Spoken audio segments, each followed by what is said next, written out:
Get nasty on a Thursday. It's a Fast Lane on 101 ESPN 202. Your time check is brought to you by Clarkson Jewelers, an officially licensed Rolex jeweler. With Andrew Marsh and Carey Davis, I'm Anthony Stalter.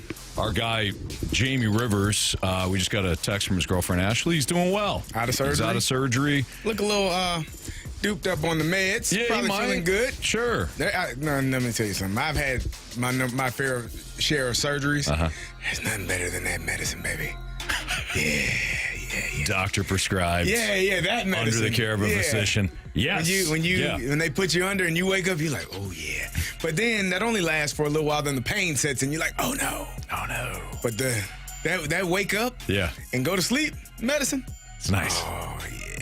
Well, Jamie's doing well. He is. He's doing great. So we wish him the best, and hopefully Jamie is back with us sometime next week, but he will be off today, tomorrow, and Monday. So first time he could be back is Tuesday, but we're going to let the man heal. So we wish him the best. But I was thinking about this today. We are now a week away from the MLB trade deadline. 1 week. We've discussed every sort of angle when it comes to the MLB trade deadline, and we'll continue to discuss it as we draw closer to next Thursday. It also hit me. I'm like, hey, we're a week away. Cool. We get to kind of find out finally who's going, who's coming, all that. But we're also just a week away. And with the way the Cardinals have played of late, coming out of the gates in the second half, they've dropped 5 of their first 6 in the second half. They've lost 3 straight series. They were swept by Arizona.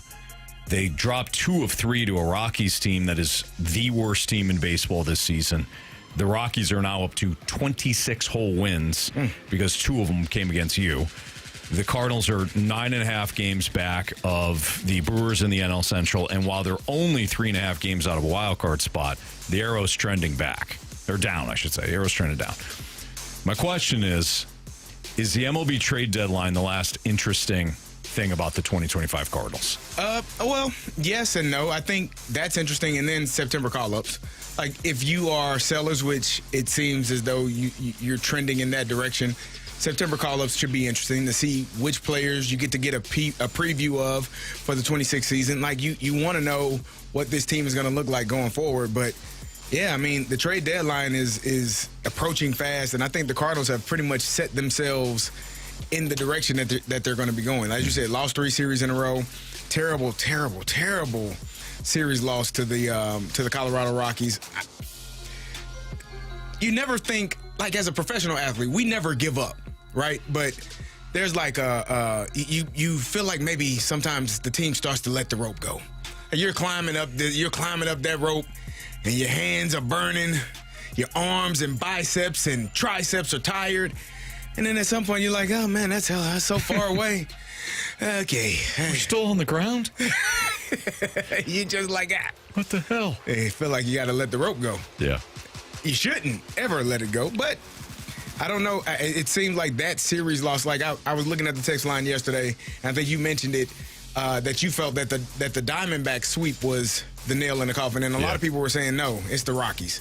Like, losing 2 of 3 to the Rockies and getting shut out in the last one. Man, you people were still opportunistic there. Well, or not optimistic, I should say.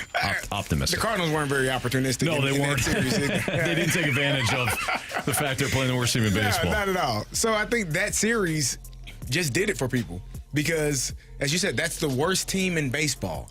Minus 247 in run differential. They aren't even scoring. They're getting scored on a lot. Yeah, they're getting crushed. And they're not scoring nearly enough, and you got skunked in the last game. Yeah. So it's very frustrating, but that's where we are. I think living in the moment, the answer would be yes. But, if they start to win some games, maybe then you could see people starting to get a little bit more interest in the team, depending on what the standings look like. If they are somewhat close throughout the rest of the season, I'd say like 5 games, give or take, I could see the answer being no. If this is the last interesting thing, just because people, they like watching those tight races, and if the Cardinals are a part of that in some capacity, I think people will be interested in that because it still is Cardinals baseball. But for me, I don't know if this season the whole youth movement thing has been what I thought it would be. And so if it continues down this path, you know, like Nolan Gorman's been fine. Jordan Walker's hitting the ball better, but like he hasn't been that great.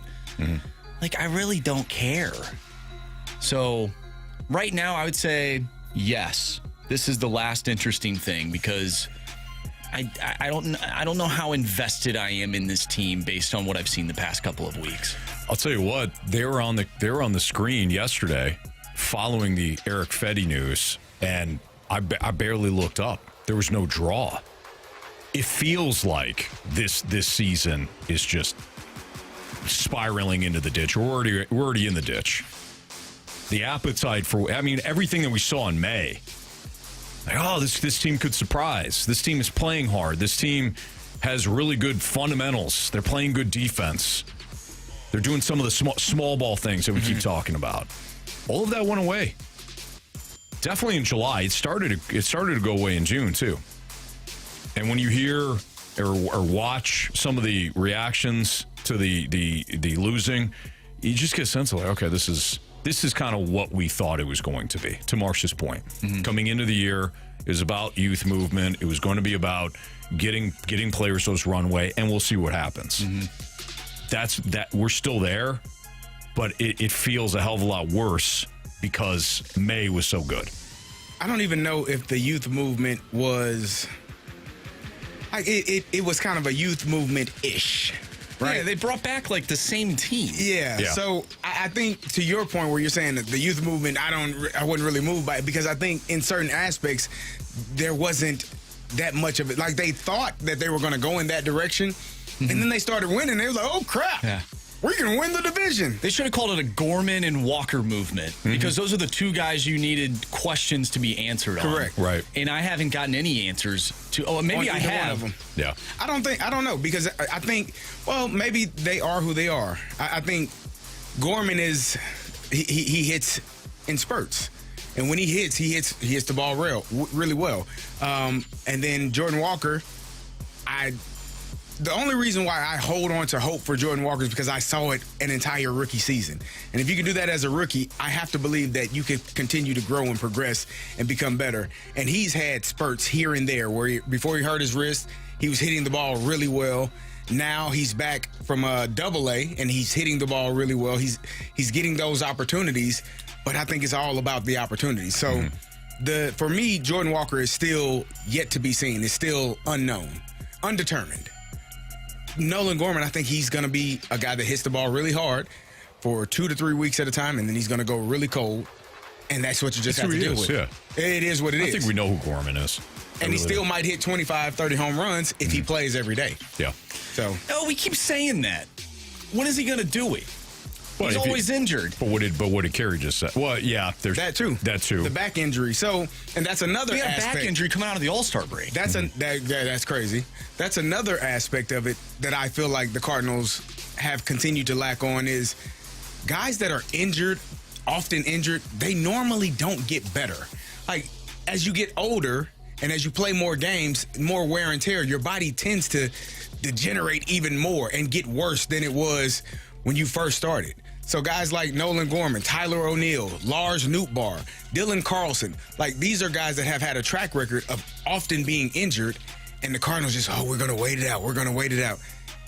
You got to know, you got to have some type of foresight to see, hey, these guys aren't going to get better. As much as we want to believe in them, they probably aren't going to get better, and we could probably have moved them for something that would have been beneficial and let somebody else deal with those damn injuries as opposed to us.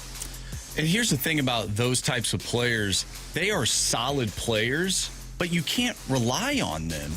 I can't count on these guys to play a full season. I haven't seen it yet.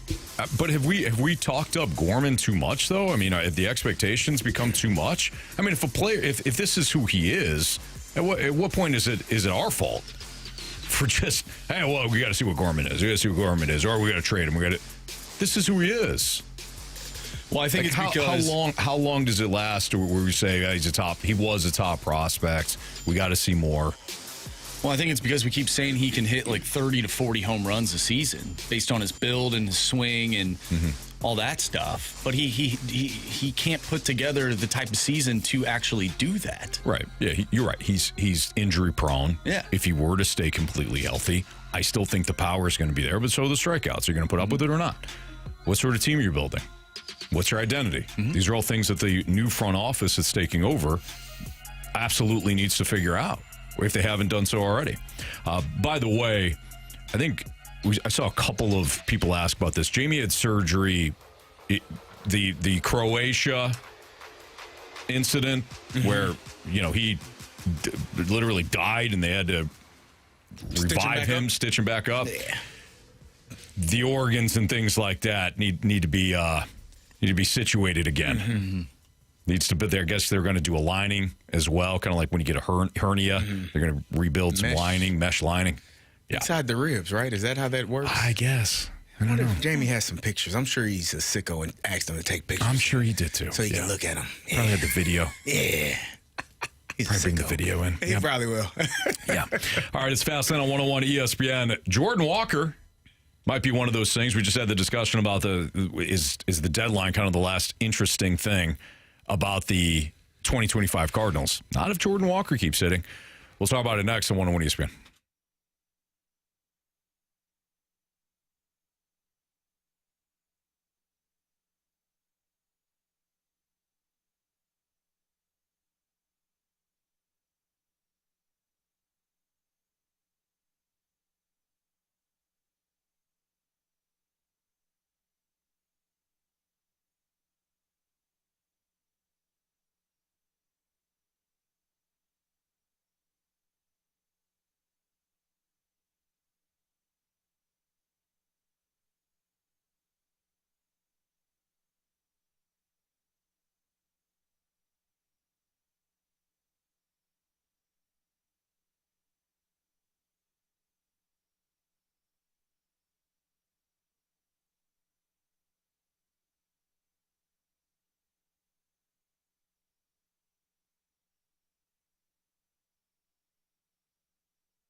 sounder means it's time to play a lineup game here in the Fast Lane on 101 at ESPN. The Cardinals open up a new series at Busch Stadium tonight against the San Diego Padres. Sonny Gray will toe the rubber.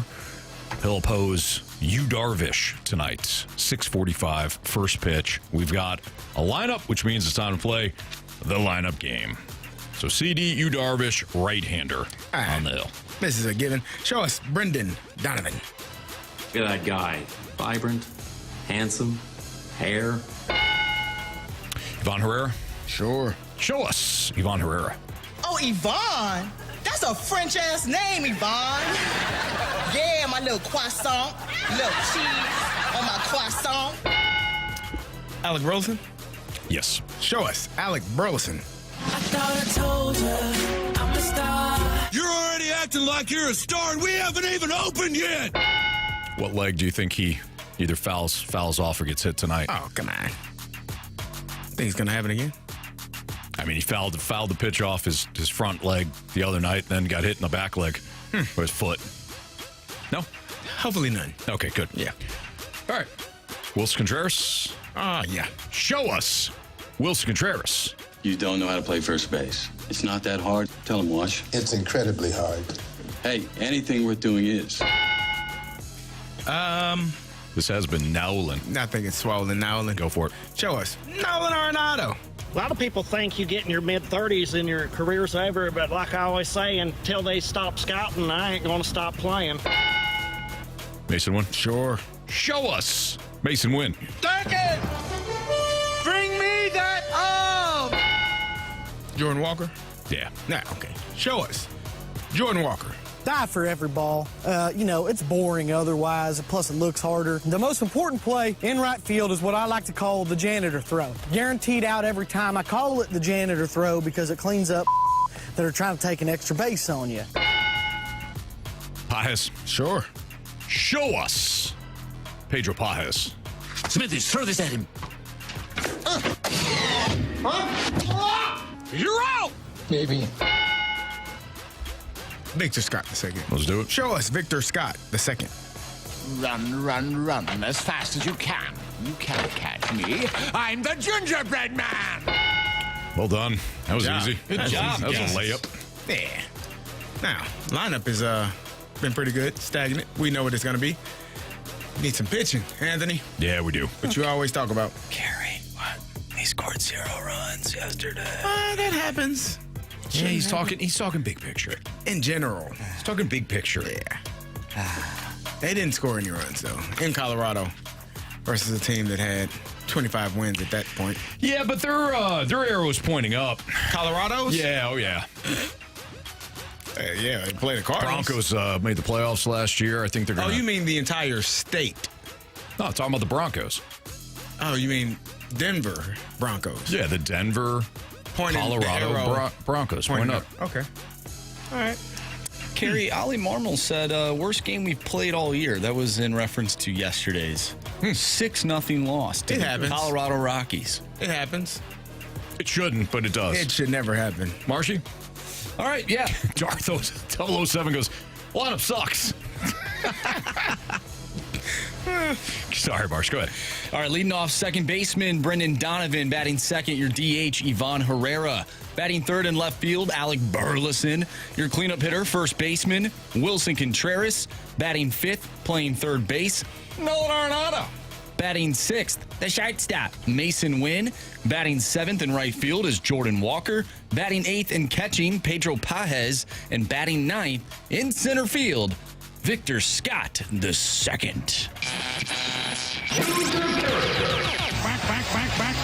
Back. They fair! They fair! Go foul! I don't believe what I just saw! Home run. All right. Marsh. Anthony, you have 11 points. Thank you. What the heck? Yeah, you have 11 points. Are we sure about that? How'd that happen? Wilson Contreras. Oh, he's a two-pointer? Yep.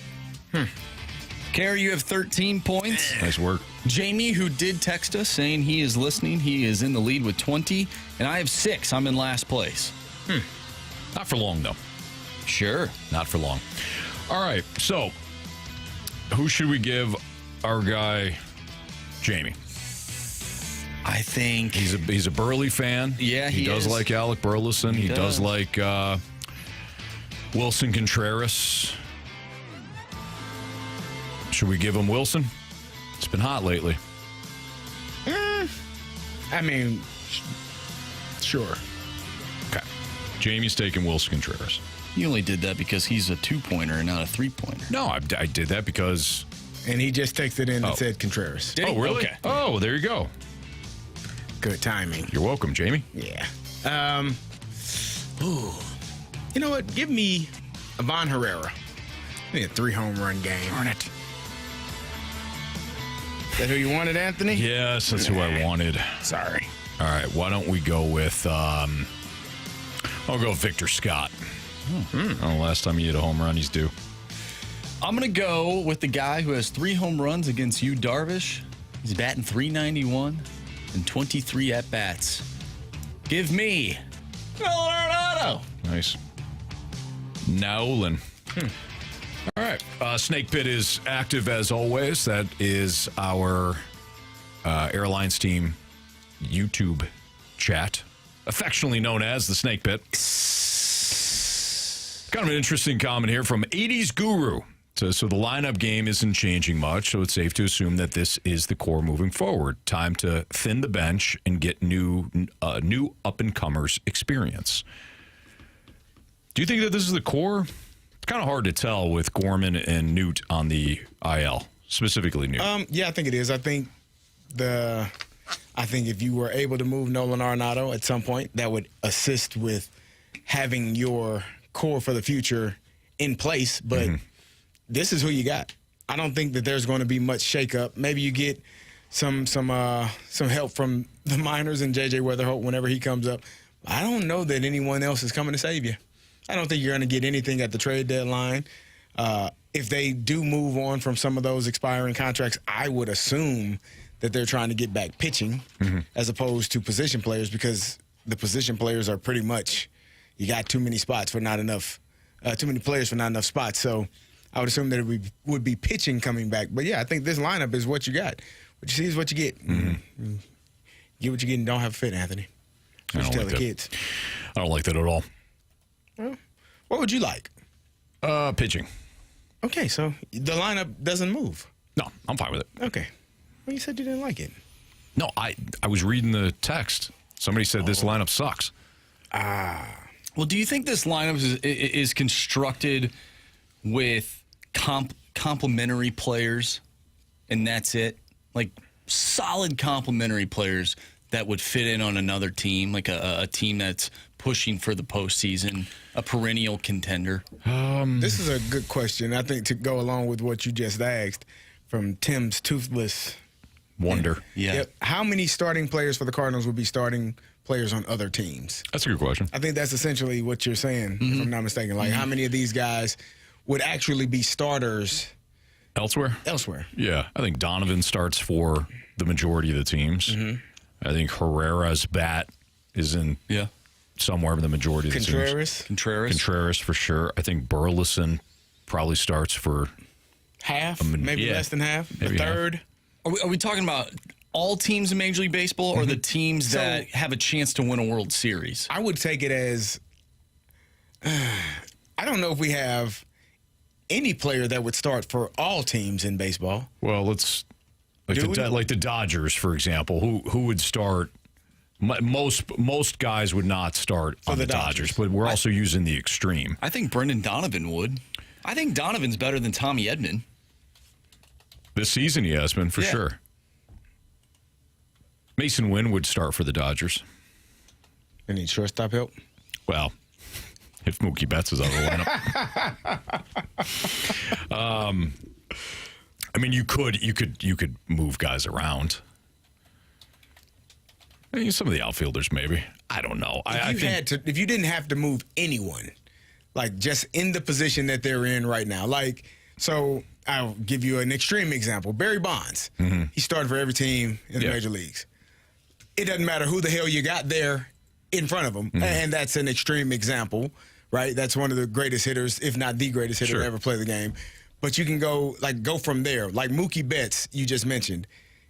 he's probably starting on every team in the league, even if he was here.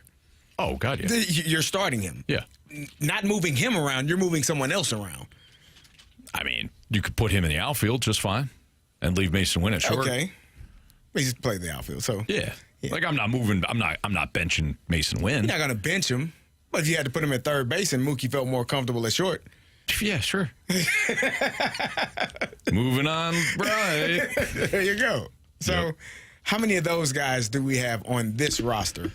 And again, those are extreme examples because those are future Hall of Famers. And I think Donovan starts for the wide majority of the teams, but he's got position versatility. Okay. Like he's probably an upgrade at second base for most of the teams in Major League Baseball. Here's a question. Well, let's take the Dodgers out of that. Mm-hmm. How many of these players would start for the Milwaukee Brewers? Well, Marsh, let's pull up the Brewers. I mean, probably none, because Brewers don't want these guys.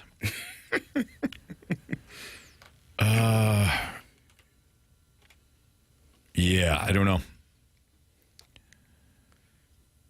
Donovan would definitely start for the Brewers.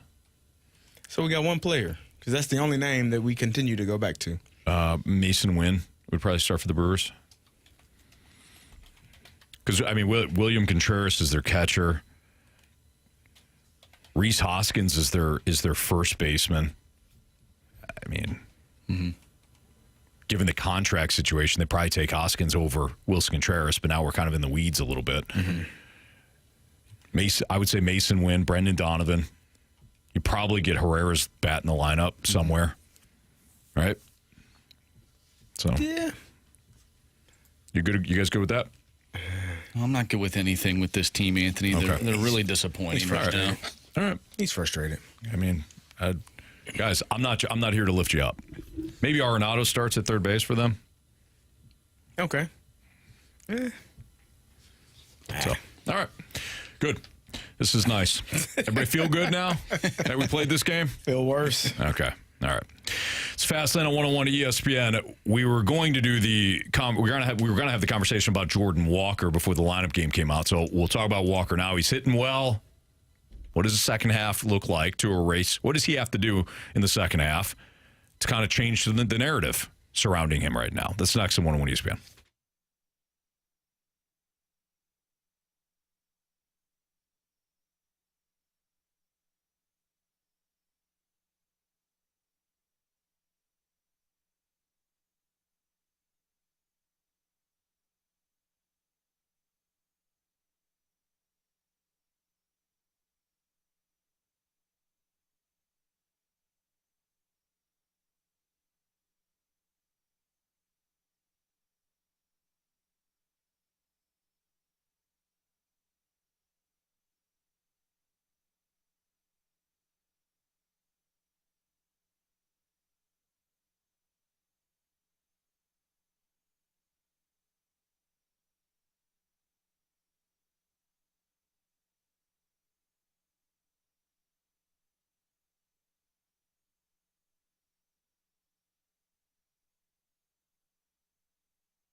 101 ESPN Sports Center. I'm Andrew Marsh. It's time for a Sports Center update driven by Johnny Londoff Chevrolet and Johnny Londoff Autoplex. After losing 2 of 3 to the Colorado Rockies, the Cardinals are back in action tonight, taking on the San Diego Padres. Back at home at Busch Stadium, Sonny Gray on the mound, going up against Yu Darvish. First pitch tonight is at 6:45. We teased talking about Jordan Walker. Is a better second half enough to change the narrative surrounding Jordan Walker? We'll discuss that next right here in the Fast Lane. I'm Andrew Marsh, and the Sports Center update is driven by Johnny Londoff Chevrolet and Johnny Londoff Autoplex. See them at londoff.com. Chevy, together we drive. Are you kidding me?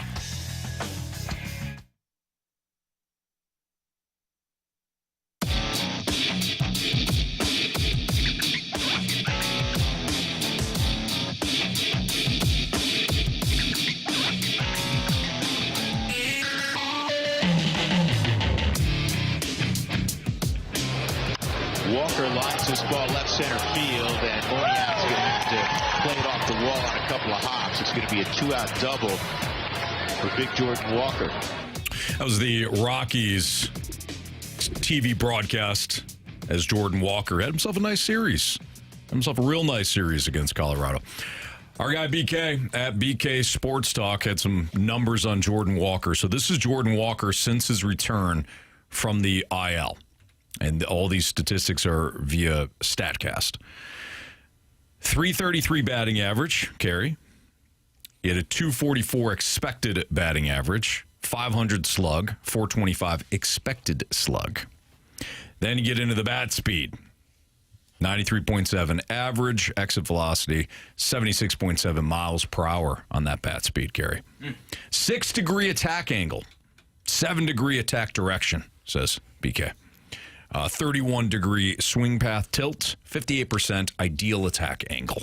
Huh. Jordan Walker, before his return, well, all his numbers were worse than what I just read off.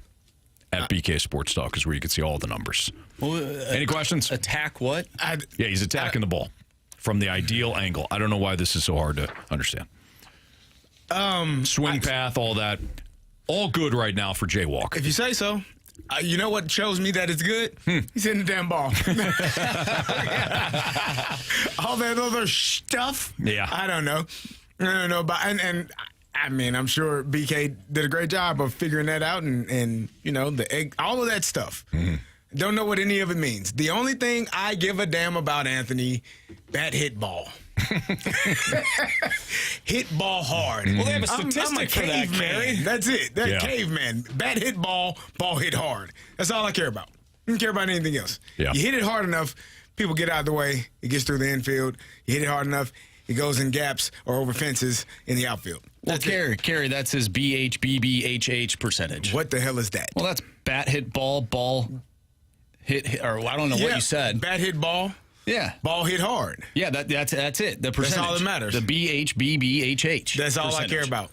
That's my new stat. Yeah, I like it, Marsh. We're going to write that one down. We're going to make that a statistic. Bat hit ball hit hard. Works for me. BHBBHH.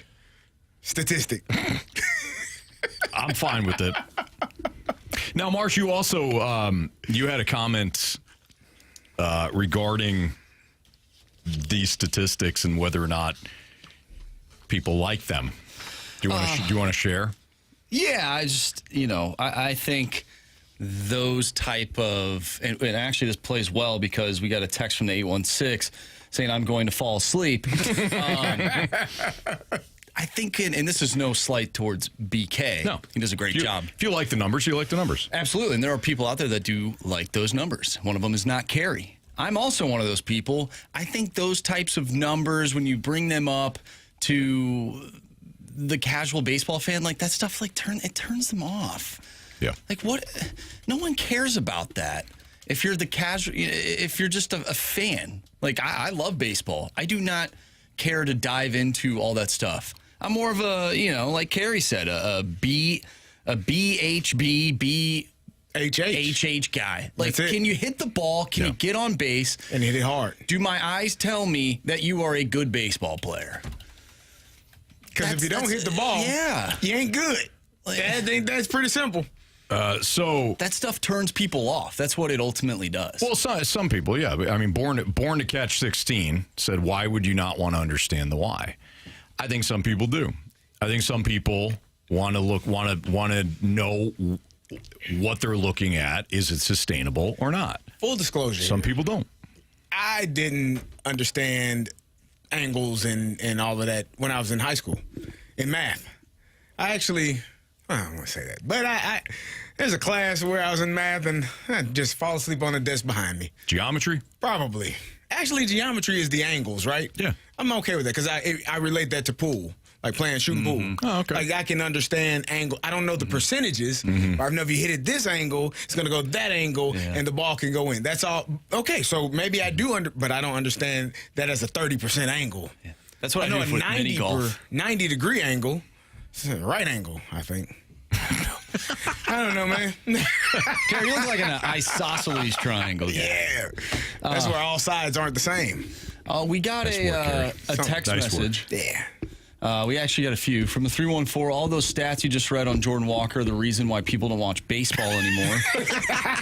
And a different 314 says, look at Newt. We romanticize him too much because of StatCast. Very true. I've always said that information is there for people that either want it or don't. Some people don't want information. And, some people want the analytics. Some people dive into it. Some people find it interesting. Some people don't. I don't. Like, for me, if it pops up in a game, I'm like, okay. It doesn't make me not want to watch baseball. Do you remember, I can't remember the name of the show. They used to come on SportsCenter where they did all the sports science. I think that's what it was. Yeah. Where they have all this had a 10%. And it was cool for 2 weeks. Yeah. That show's not on anymore. Because, like you gave me an expected batting average of 244.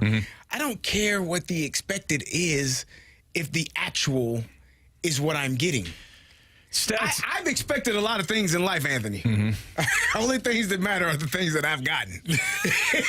You know what I mean?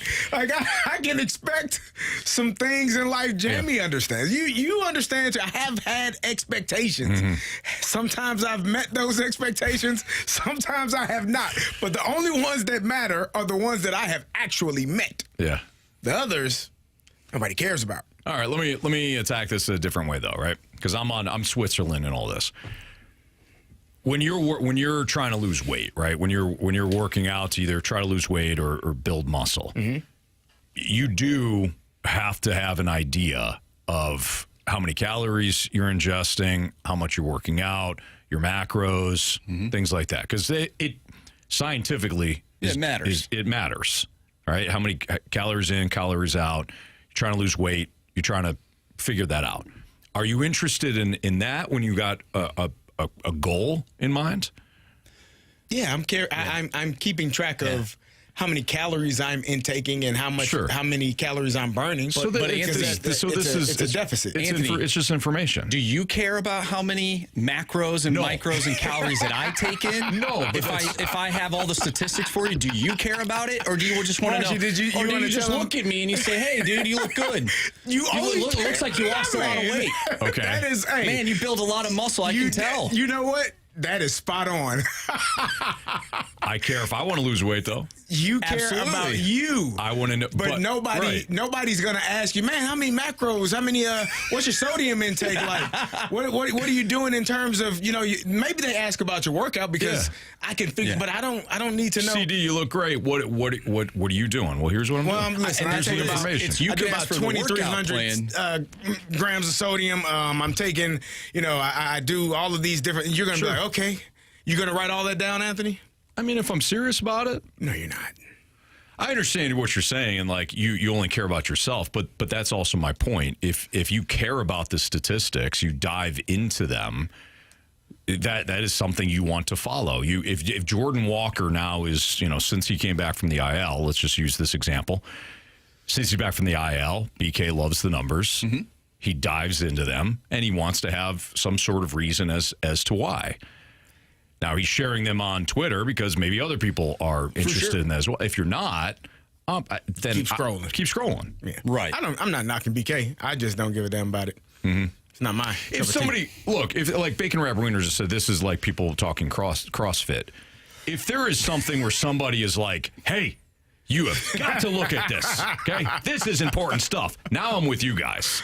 That's now I'm with you guys. Like if there's any sort of shaming going on, like some people are like, you don't know about that?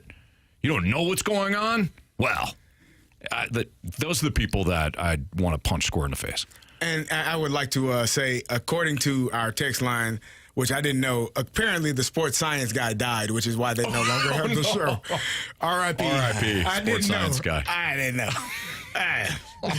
No clue. That show is no longer on. He's dead. They said he just passed, though. So the show's been off. Yeah, it's been off for a while. Going back to the original question, though, like I think there is a narrative surrounding Jordan Walker from the fan base that he could be a bust for the Cardinals. Mm-hmm.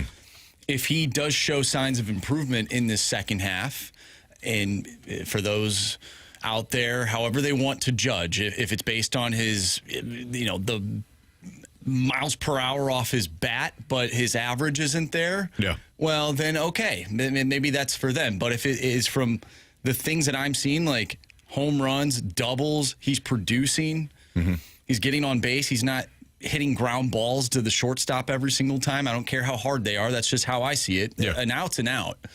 Do you think that he can change that narrative in this short of a span? Now I'll go to what you guys say. I'll base that off the eye test. Like sometimes you could just tell. Guys, a dude is hot. He is, playing well right now. The ball is jumping off the bat differently. He looks like he's locked in. That I'll go that route. But it's not going to answer your question directly, Marsh. I don't think it's going to change in just 2 months.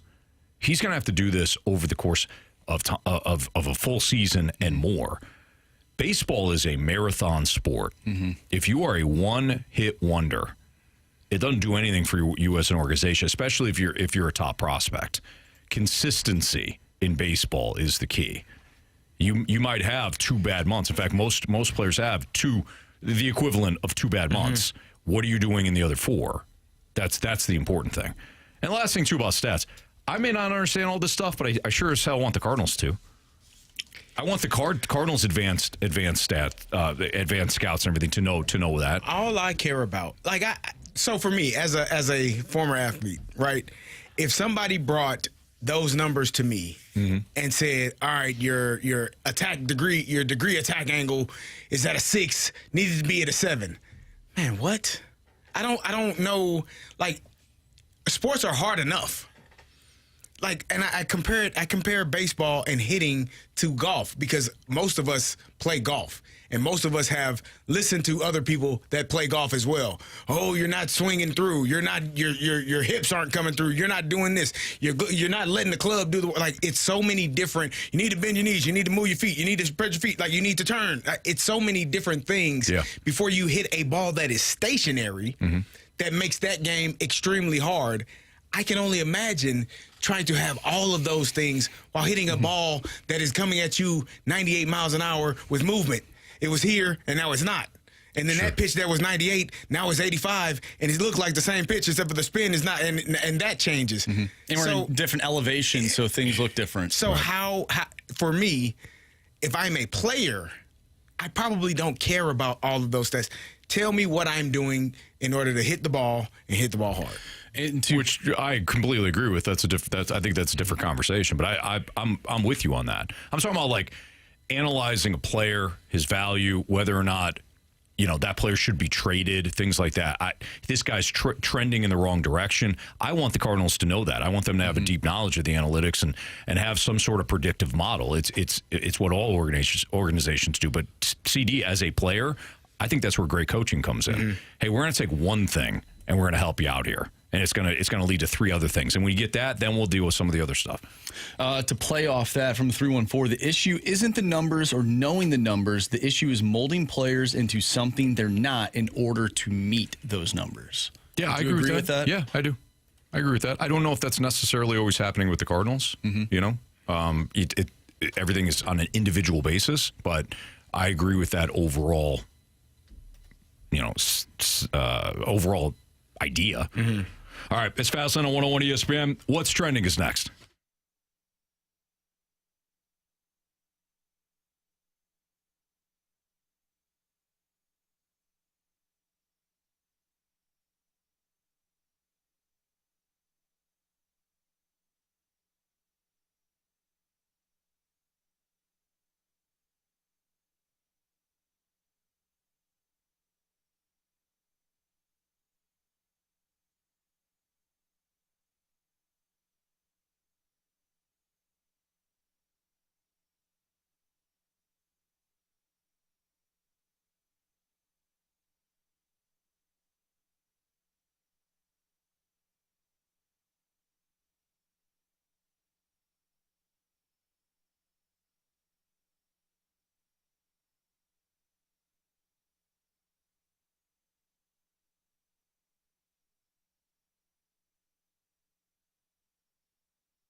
Topics in the sports world. What in the wide world of sports is going on here? It's time to find out with What's Trending, brought to you by Elite Comfort Experts. Heating and cooling with no gimmicks, just guarantees. EliteComfortExperts.com.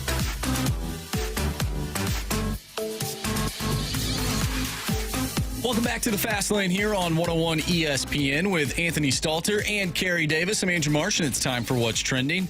Carey, I'm interested to get your opinion on the situation that is happening in Miami as it concerns Tyreek Hill and Tua and the rest of the Dolphins team. You've been in an NFL locker room before, so I'm interested to get your opinion on this.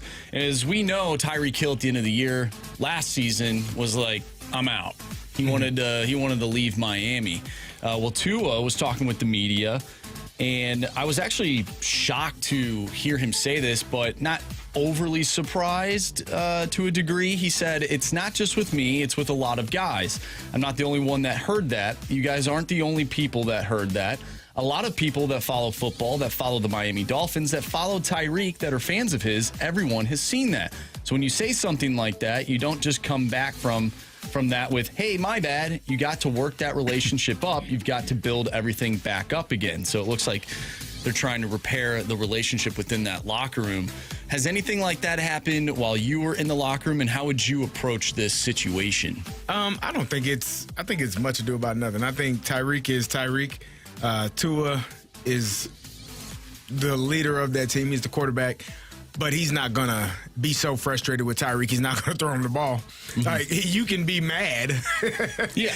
And you cannot speak to somebody when you're off the field. But, damn it, you better be on the same page on the field. And I don't think Tyreek is most receivers, they are their own entity. You don't pay attention to those guys. You don't worry about, what they're doing or what they're saying, because more times than not, they're a little bit crazy. They're a little bit off. They are great people.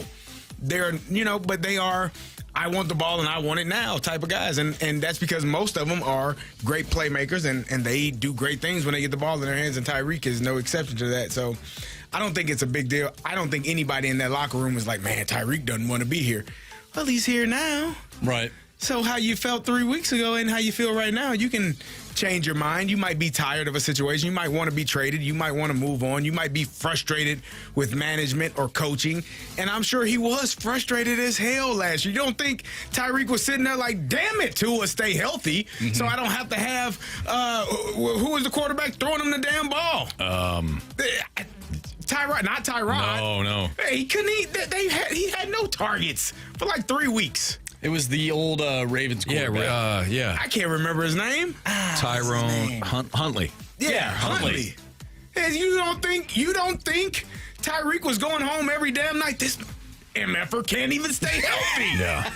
The hell do I want to be here for? Tua, shut up. Tyler Huntley. Yes. Tyler Huntley. Yeah. So I'm sure it's fine. The hell you telling me to do we be happy? Stay ass on the field so we can score and win games, man. Do we outsiders tend to blow these situations where you think, oh, this is going to be a locker room situation? There are no real locker room situations. Like, the locker room polices itself. Mm-hmm. The only way you would have you're only going to have real issues with two things: women and money. Somebody gambling and they're not paying their debt, or somebody messing with somebody else's girl. Oh. And that's really where fist fights can take place. Mm-hmm. If somebody, I know people, Draymond Green punched Jordan Poole in the face. Yeah, he was sick of his stuff. He was probably saying something. Draymond is a little bit, he's a little crazy. And it's cool. But normally speaking, people don't get punched in the face because they don't want to be there, or they're mad, or you're not playing hard enough. It's usually, you owe me some money, man. We done been on this trip. It's been about 5 days since I know when you get paid, sir, and I know how much you get paid. Can't get my money. Or somebody may have made a comment or something about somebody's girlfriend, which those things are also few and far between. But this is nothing. People get mad. Again, Tua was hurt. Tyreek was like, Tyler Huntley can't give me the ball. Get your ass back on the field. Mm-hmm. I don't want to be here next year. What about the Russell Wilson situation, though, in Seattle? Like, does that eventually... Weird. Like, when he's not talking to his teammates? Yeah. So, for me, you have to have...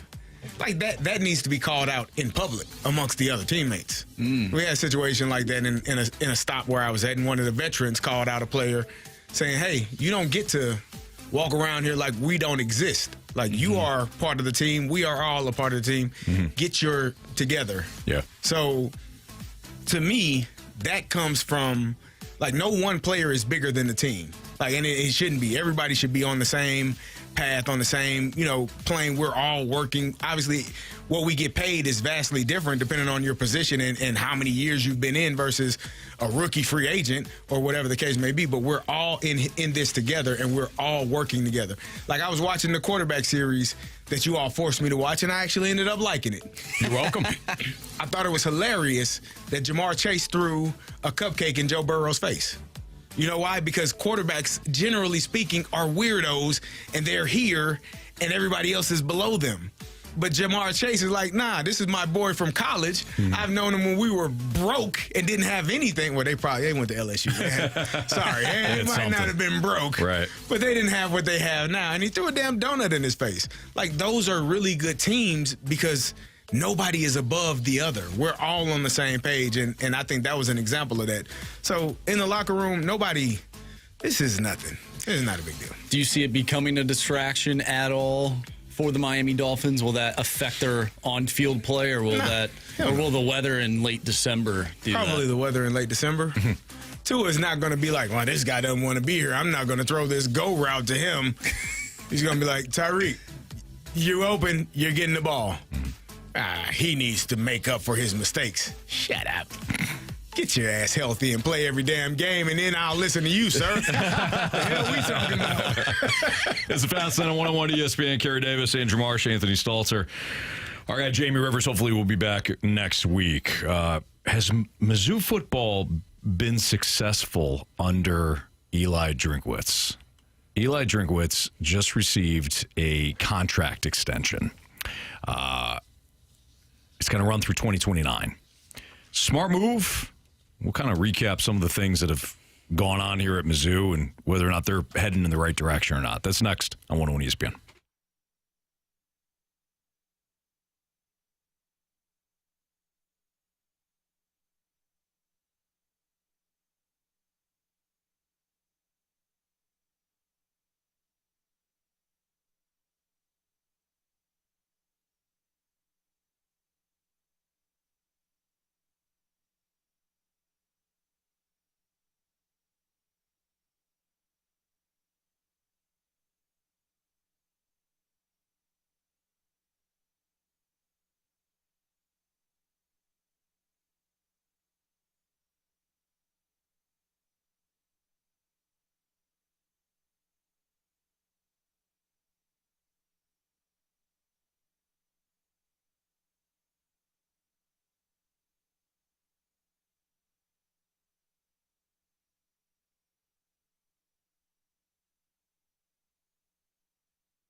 3:06, your time check is brought to you by Clarkson Jewelers, an officially licensed Rolex jeweler. Eli Drinkwitz, according to Eli Huff on Twitter, says Eli received a contract extension running through the 2029 season. His new contract does not appear to include a raise. Still on track to earn $9 million in 2025, $9.25 million in both 26 and 27, then $9.5 million in 28 and 29. I guess it's a small raise. It does, however, up the pool he has to spend on assistant coaches' salaries, according to Huff. Do you think that Eli Drinkwitz has been successful at Mizzou? I think Mizzou's program has overall been successful. Yeah, I think he's done a really good job. I mean, we talked about the expectations going into last year, and people are saying they didn't meet or match the expectations, and they won 10 games. 2 years back-to-back 10-plus wins, double-digit wins, and I think he's done a great job of taking that program in the direction that it needs to go. I know I joke a lot about Mizzou, and I'm an Illinois guy, but I do believe that he's done a fantastic job with the recruiting. That transition to the SEC, it's going on, I think, year 10 or 12 right now, but understanding that they have to recruit at a certain level to match and meet up with the other teams in the SEC. You're not going to be able to survive if you're not recruiting on the level of an LSU or an Alabama or, Auburn and getting the talent that gets in there. I think Mizzou's done a great job of doing that. And I think Eli's done a great job. Like I said, 2 10-plus win seasons back-to-back with the expectation of having another one this year. I don't know, Mizzou is a team that kind of has those spurts where they are really, really good for a couple of years and then kind of go back down. But if you can get 3 of those seasons in a row, that just continues to build on your organization, on your team and what you're doing and trying to get it going and keeping it in the right direction. I think it depends on how you define success overall from where the program was to where they are now under Eli Drinkwitz. Absolutely, it's been a success. But if you had expectations of making the college football playoff after the year that you had heading into the expansion of the college football playoff, to me, it was a disappointment. And some people, they define success as winning championships, the conference championships, or getting to those conference championship games, or getting to the college football playoff. Some people, they expect their team to win it every year. We see that on the text line regarding the Cardinals and the Blues with some people. Right. So I think it depends on how you define success. I think overall, though, it has been successful, but disappointing with how last year ended up for the program. Yeah, and I think people should be disappointed in how everything wound up last year. To Carey's point, you still closed the year with this your back-to-back now double-digit wins. But it was a disappointment last year. That also goes to the point of Eli Drinkwitz has raised expectations in Columbia. I think that's a great thing. You had high hopes going into last season. That's good. Started strong, 4-0. Then the wheels fell off, unfortunately. The Texas A&M game exposed Mizzou for its issues offensively last season. And then the Alabama game, you had Brady Cook.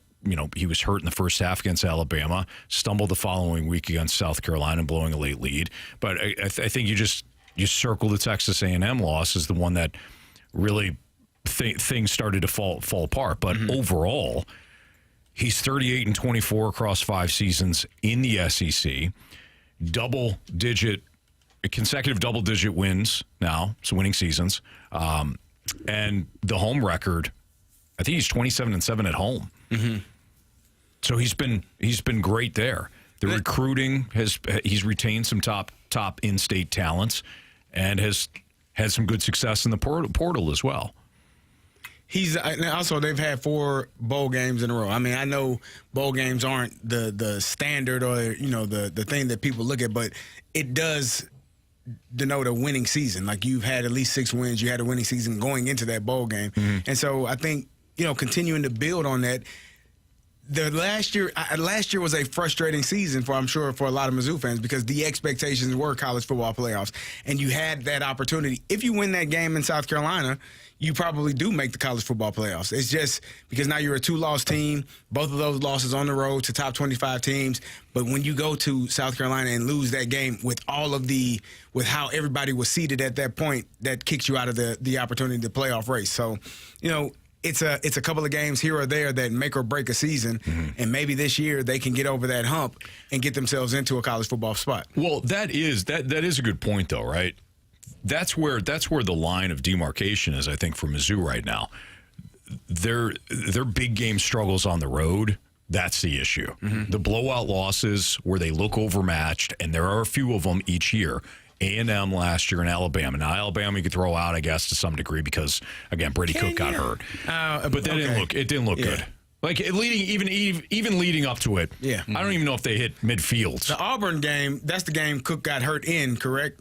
Is that the game he came back? Alabama was the game he got hurt. Which game did he go to the hospital and come back? That was at home. I think that was the week before, maybe. It was Auburn, I believe. I could be wrong. I'm not sure. But either way, that game, like they had a lot of close games. The Boston College game was close. Yes. At home. The Vanderbilt game, an overtime game, was a close game at home. Now Vanderbilt did end up beating the number 1 team in the country in Alabama later on that year, but those games, and then the Auburn game, and I believe that's the game he got hurt in. That's a close game. Like you had some close calls, but were able to pull it out, and then you go and get thumped at Texas A&M, at Alabama, and then you take the lead against South Carolina with a great play. Luther Burden catches the ball, goes and scores, and then you let South Carolina march down the field and finally score on a game-winning drive, on a game-winning play to end that game. Like those games, as a coach, are the games that keep you up at night. Like, you get thumped against Alabama, your quarterback isn't in, you're like, we tried. We wanted to play better, but obviously we didn't have it in us. But that South Carolina game, that's a game where you look back and you say, golly, we should have done better. We should have finished that deal because we took the lead, and I believe it was less than 2 minutes left in that game when they took that lead. So, you mentioned the double-digit wins, but you also just mentioned the losses against the perennial contenders within the SEC. Yeah, it exposes where Mizzou is as a program. Yeah. I think that's where you need to start judging this program. Can they beat those teams? And then once they do, can they start beating them on a consistent basis? Right. No, I think last year really exposed gaps, especially again on the road and being able to sustain that peak performance. This is what big programs do. When Alabama's in its heyday, when they were in their heyday under Nick Saban, they win those games and they keep winning. Right now you can look at whether it's Ohio State or Notre Dame last season or Texas, they win big games. They sustain that peak form. Mizzou may have a big win at one point and then, suffer one of those dud performances. Or they have a couple of wins, they build some momentum, and they can't get up on the road. I think there's a clear gap. But the question is, I just saw somebody say, you're not winning enough. Why the extension? Well, you're also a good program, but I don't know who you're bringing in that you think is going to do a remarkably better job. Now, if the losses start to pile up, that's a different story.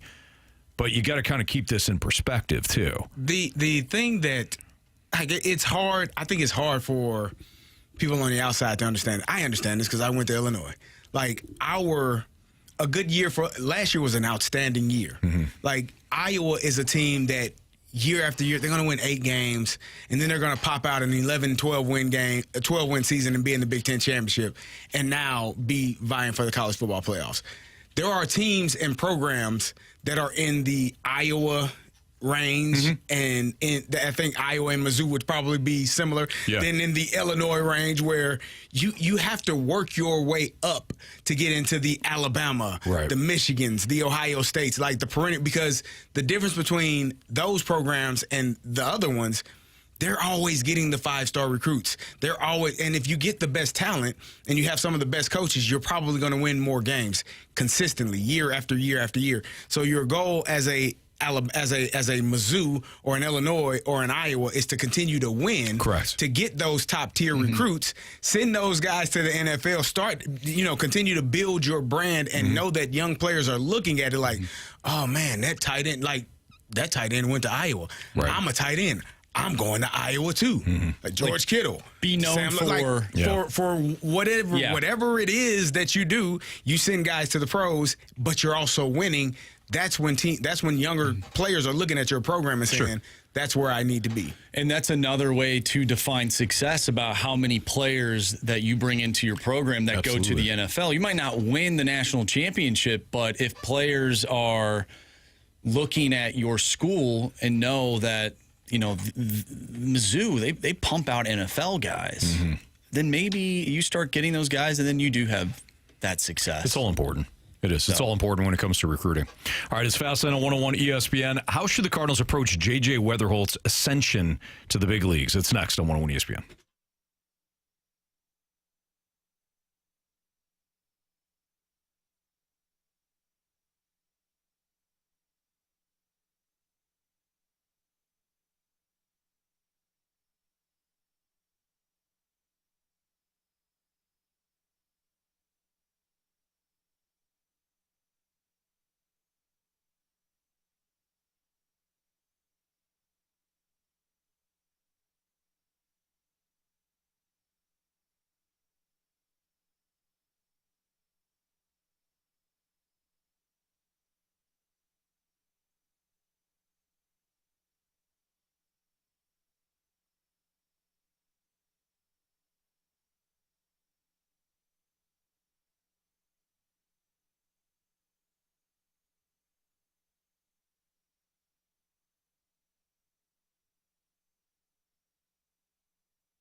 The Redbirds ball game last night with a home run gives that one a ride. Deep to right center field. He does it again. Back-to-back nights, JJ Wetherholt leads off the Redbirds first with a homer. It's off this third inning with a big fly out to right center field. It's toward the bullpen, and he leaves the yard again. Oh, my goodness. The first pitch of the third inning is his third home run in 2 ball games. That was our guy, Alex Coyle, who does the play-by-play for the Memphis Redbirds. He joined us last week, and we discussed JJ Wetherholt. And now we talk about his ascension and how the Cardinals can approach JJ Wetherholt's ascension to the big leagues. I think our guy, Darth 007, is being sarcastic. He goes, really? Is that a question? The fast lane? Obviously, their roster is stacked. JJ and the other kids have to spend 3 years in the minors. That's one way to go about it. Again, I think he's being sarcastic. I think this one's easy, really. He's a September call-up this year. He gets a taste of the big leagues, goes into camp next year. You see what he looks like. So he goes into spring training next year, see what he looks like.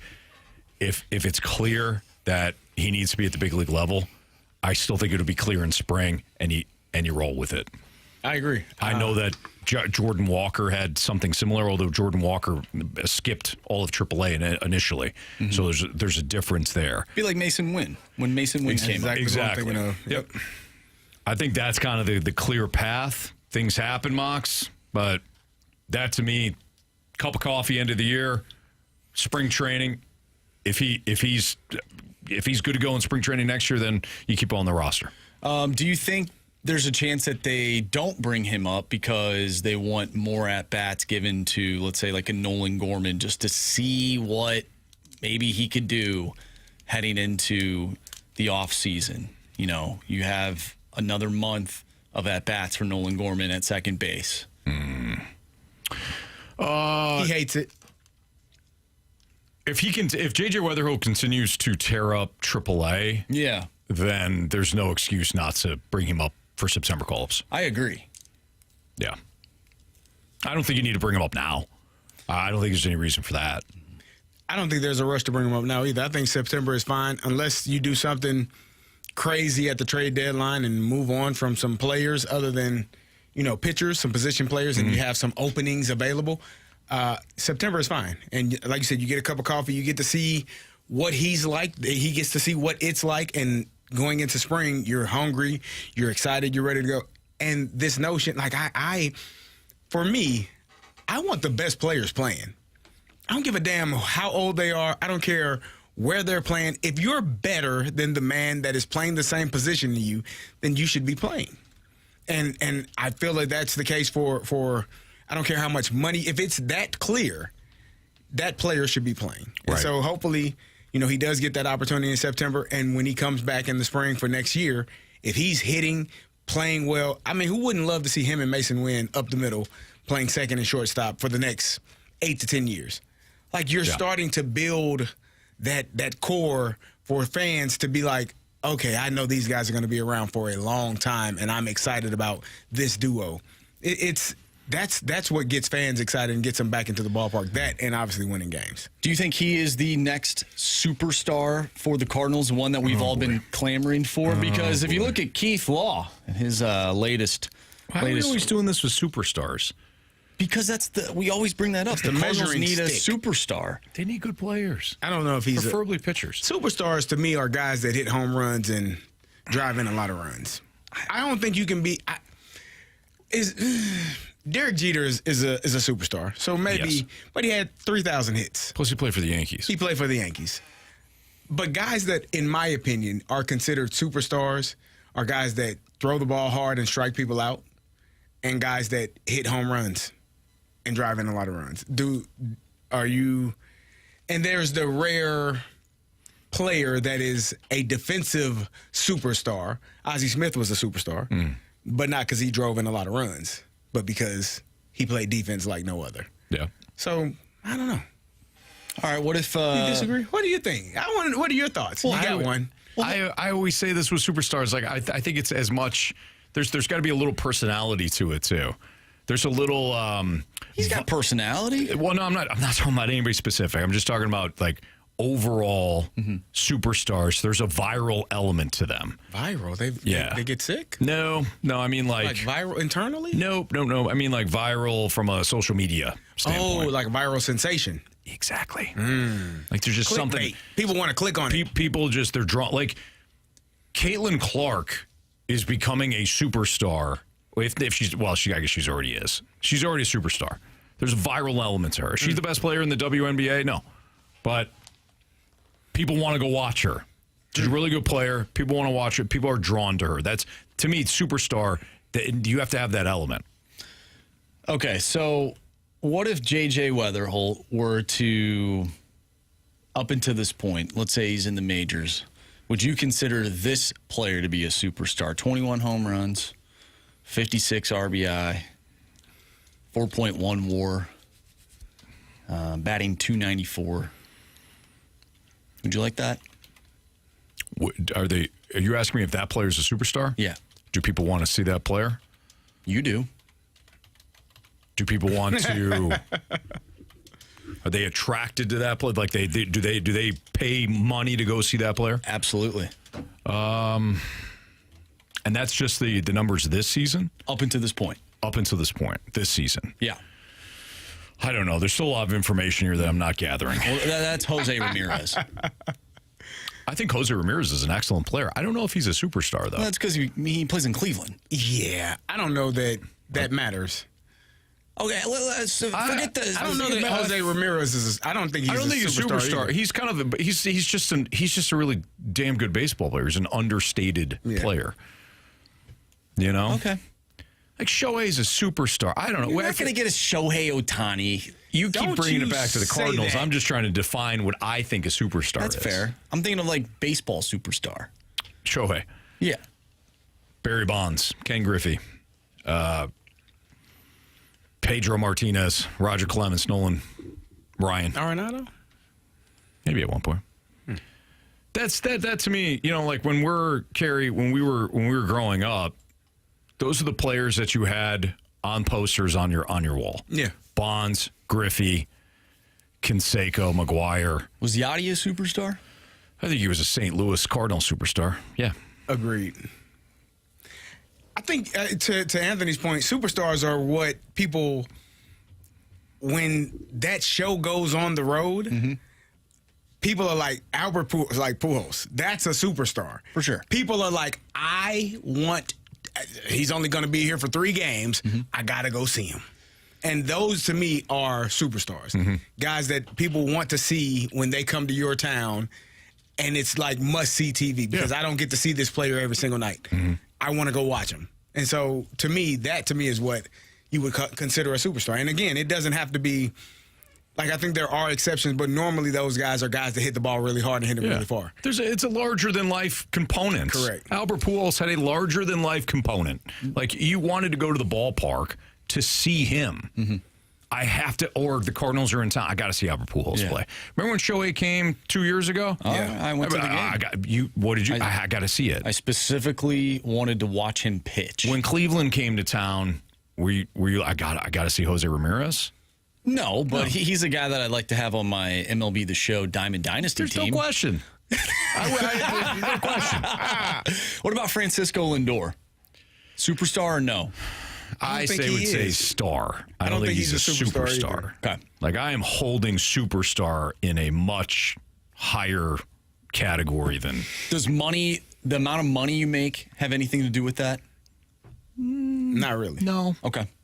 Like, Bryce Harper to me is a superstar. A superstar. For sure. Like, there's a larger than life component. Is Kyle Schwarber a superstar? No. He's a star player. He's a star. Yeah. Okay. Yeah. We cool? Well, I'm good. All right.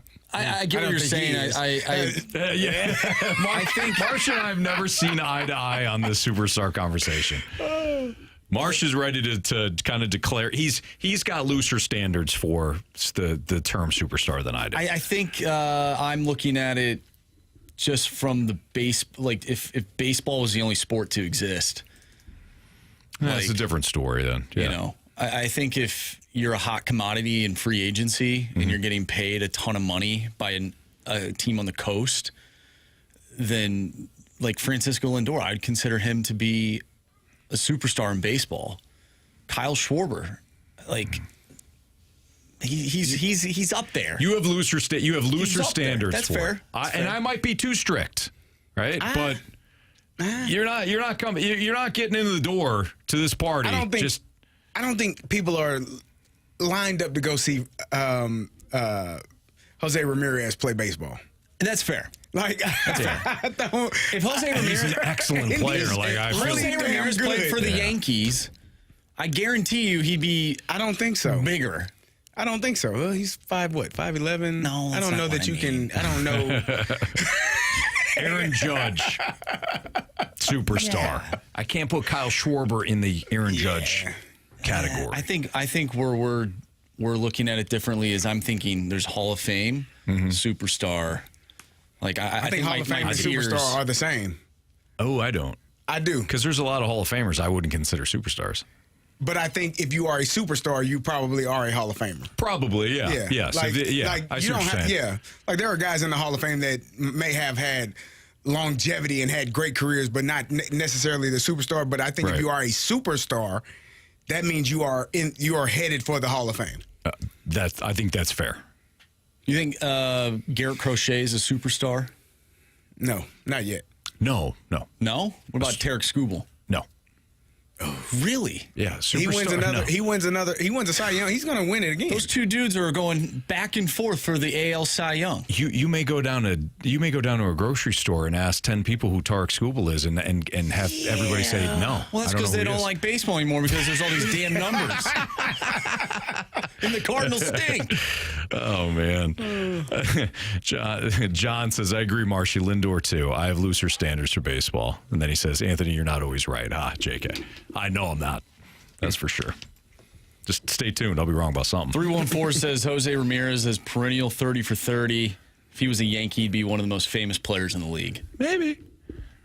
Jose Ramirez is a great player. This is why I don't even like having Jose Ramirez would. I don't like having the Jose Ramirez conversation. Yeah, it makes you feel weird. It makes me feel weird. It's he's a really good player, but I can't put him in a superstar category. I'm sorry. Okay. This is a very. I think he's a hell of a baseball player. This nightclub's not open for everyone. Okay. I'm sorry. People are going to be upset. So I apologize. I'm sorry that you feel that way, but we're going to move on now. All right. It's Fastlane on 101 ESPN. Let's do this. NFL top 50 players heading into 2025 season, 45 through 41. So we did a little bit of this yesterday, and we came up with intriguing questions for those players. We'll do it with this crop as well next on 101 ESPN.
101 ESPN Sports Center.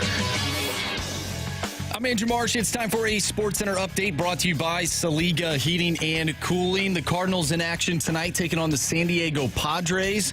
Sonny Gray on the mound going up against Yu Darvish. First pitch tonight is at 6:45. If you missed anything from today's show, including our conversations about statistics and superstars, make sure you go to 101ESPN.com or check out the free Dobbs Tire and Auto Center's 101 ESPN mobile app. Just head to the podcast page. You'll find all of our shows there. And it's all brought to you by the Schaefer Door Company. We're going to dive into some football next, right here in the Fast Lane. I'm Andrew Marsh, and the Sports Center update is brought to you by Saliga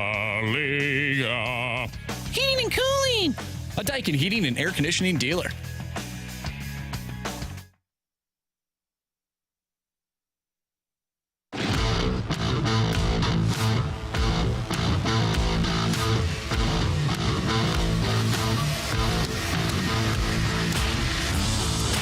It's the Fast Lane on 101 ESPN.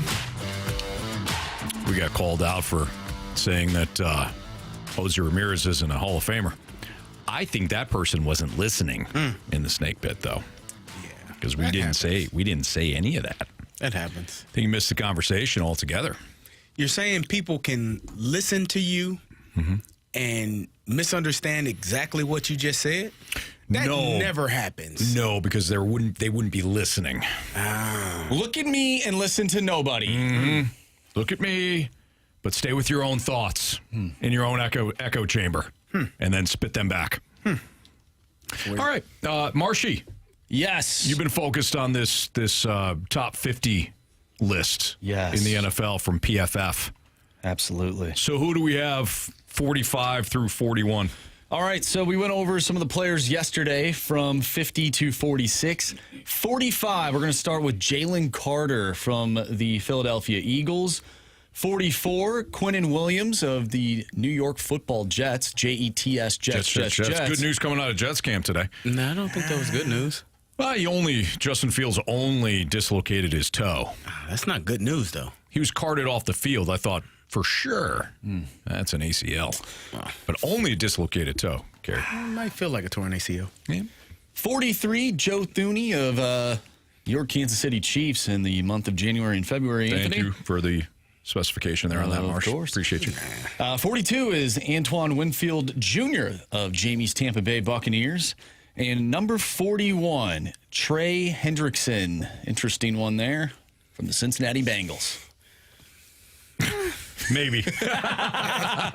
Maybe of the Cincinnati He's still there Bengals. now. He's still under contract for Yeah, another that's year. true. Yep. He's probably going to have to play on that contract and hit free agency next year. Yeah. It's going to make him very mad. So I think the most interesting player on this list is probably Trey Hendrickson because of what he means to Cincinnati's defense. Since Cincinnati hemorrhaged yards and points a year ago with Trey Hendrickson. If he's not on the field, he holds out. Maybe he does the whole Week 10 holdout deal. If he's not there, holy smokes. Take the over in every game. They're going to need it. They're going to do the best that they can, but they couldn't stop anybody with him on the team last year. That's what I'm saying. So if I'm the Bengals, I said this a couple of days ago, you had Joe Burrow who had an MVP caliber season. The only reason he didn't win the MVP is because your team stunk. Like you went 9-8 and were unable to make the playoffs because you were giving up 35 points a game and he was scoring 31. And so you went out and drafted 2 defensive players in the first and second round of the draft. You have the leading sack, the sack leader in the NFL on your roster in Trey Hendrickson, who you refused to give a contract extension to. It's shameful to waste your best players' best years. You went out and you did pay Jamar Chase and T. Higgins this offseason. But you also made Jamar Chase play an entire season with the same contract situation as Trey Hendrickson is going to go into this year. So there may be a precedent that has been set by that. He can say, the ownership can say, hey, Jamar played the entire year. What are you going to do? Yeah. He played the entire year and was frustrated just like you are. Come to work, big boy. You're under contract, and we'll renegotiate, and we'll decide if we're going to re-sign you at the end of the year. And Trey, to Trey's point, I get it. And that's the same thing that Jamar was saying. Well, you all did it for Joe. he didn't have to play that final year of his contract before you gave him a new extension. Right. But clearly, the thought process is different for different players in different positions. Yeah. So, but I mean, there's also a cap, and you have invested heavily into your offense now. I mean, there's ramifications here. Paying Joe Burrow, great. Paying Jamar Chase, great. You paid T. Higgins too. Mm-hmm. That's cap money you now don't have to allocate to your defense, which has just given up a ton of talent over the years. And you blame Lou Anarumo for all the dysfunction the last couple of years. You took away his best players. Over the last 3 seasons, you have lost Jesse Bates. Jesse Bates, you lost. Was the other safety that they lost? Von Bell, but I think he came back eventually. Okay. But Bates was a huge loss for them because he's been outstanding for Atlanta. Mm-hmm. Did you mention the draft pick? Shamar Stewart? He's out, not playing. Yeah, because you can't sign him. Right. They also dumped their leading tackler, the linebacker from the offseason. They waited on that, then dumped him. What was his name? I'll find it. But they did wait on that and waited till the last minute to let him go. Was it Jermaine Pratt? Yes. Yeah. I mean, if you're Burrow, hey, Joe, I know you got your two weapons. That's fantastic. You're going to have to outpace everybody now, outscore everybody. You're going to have to outscore everybody. Now, I'm not giving the Bengals... It didn't work last year. No, it didn't. I'm not giving the Bengals front office a free pass because obviously you've documented how poorly run they are as an organization. Mm-hmm. But there is an element of, hey, Joe, you fought for your guys here. Fantastic, man. Mm-hmm. This defense is going to have to be real young and real cheap now because we play in a cap the league. We're not the LA Dodgers who can do whatever they want when they want and pay anybody and buy themselves World Series championships. We can't do that. Sorry. So hope you can get to 45 a game like you did a year ago. Well, with that offense, they might. Merry Christmas. They got some guys, Anthony. Man, I don't know if you know that. I remember a time where you guys said that you'd rather take an elite specific category of a team over just a overall solid team. You know what? Your Cardinals have had solid years, and I know you've been frustrated, so don't you try to throw this back in our face. All right, Marsh? We've got the Cardinals right here for you. Yeah. All right? We did say that. You're right. But still, Joe Burrow, I mean, come on. Jamar Chase.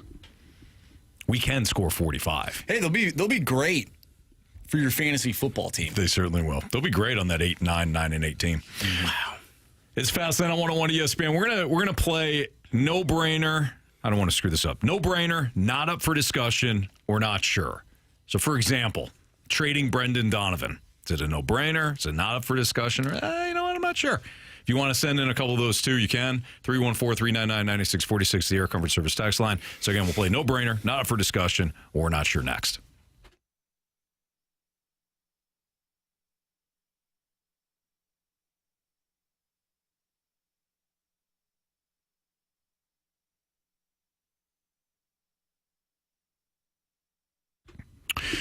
Somebody was talking to me about the new Nissan Murano today, and I said to them, like, man, have you checked out these vehicles? Right now at Auto Center's Nissan Herculaneum, they got the 2025 Nissan Murano. The one I'm driving right now is all blacked out. It looks awesome.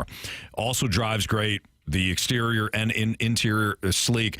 The technology inside, the Pro Pilot Assist, it's all great features. If you're not looking for a Murano, though, check out what else they have at Auto Centers Nissan because they've got over 1,000 vehicles all in one massive location right off I-55 in Herculaneum. They've got 0% APR for 60 months, 0 down, and no payments for 3 months on 2025 Rogues, Pathfinders, and the Muranos I was just telling you about. All vehicles built right here in the USA.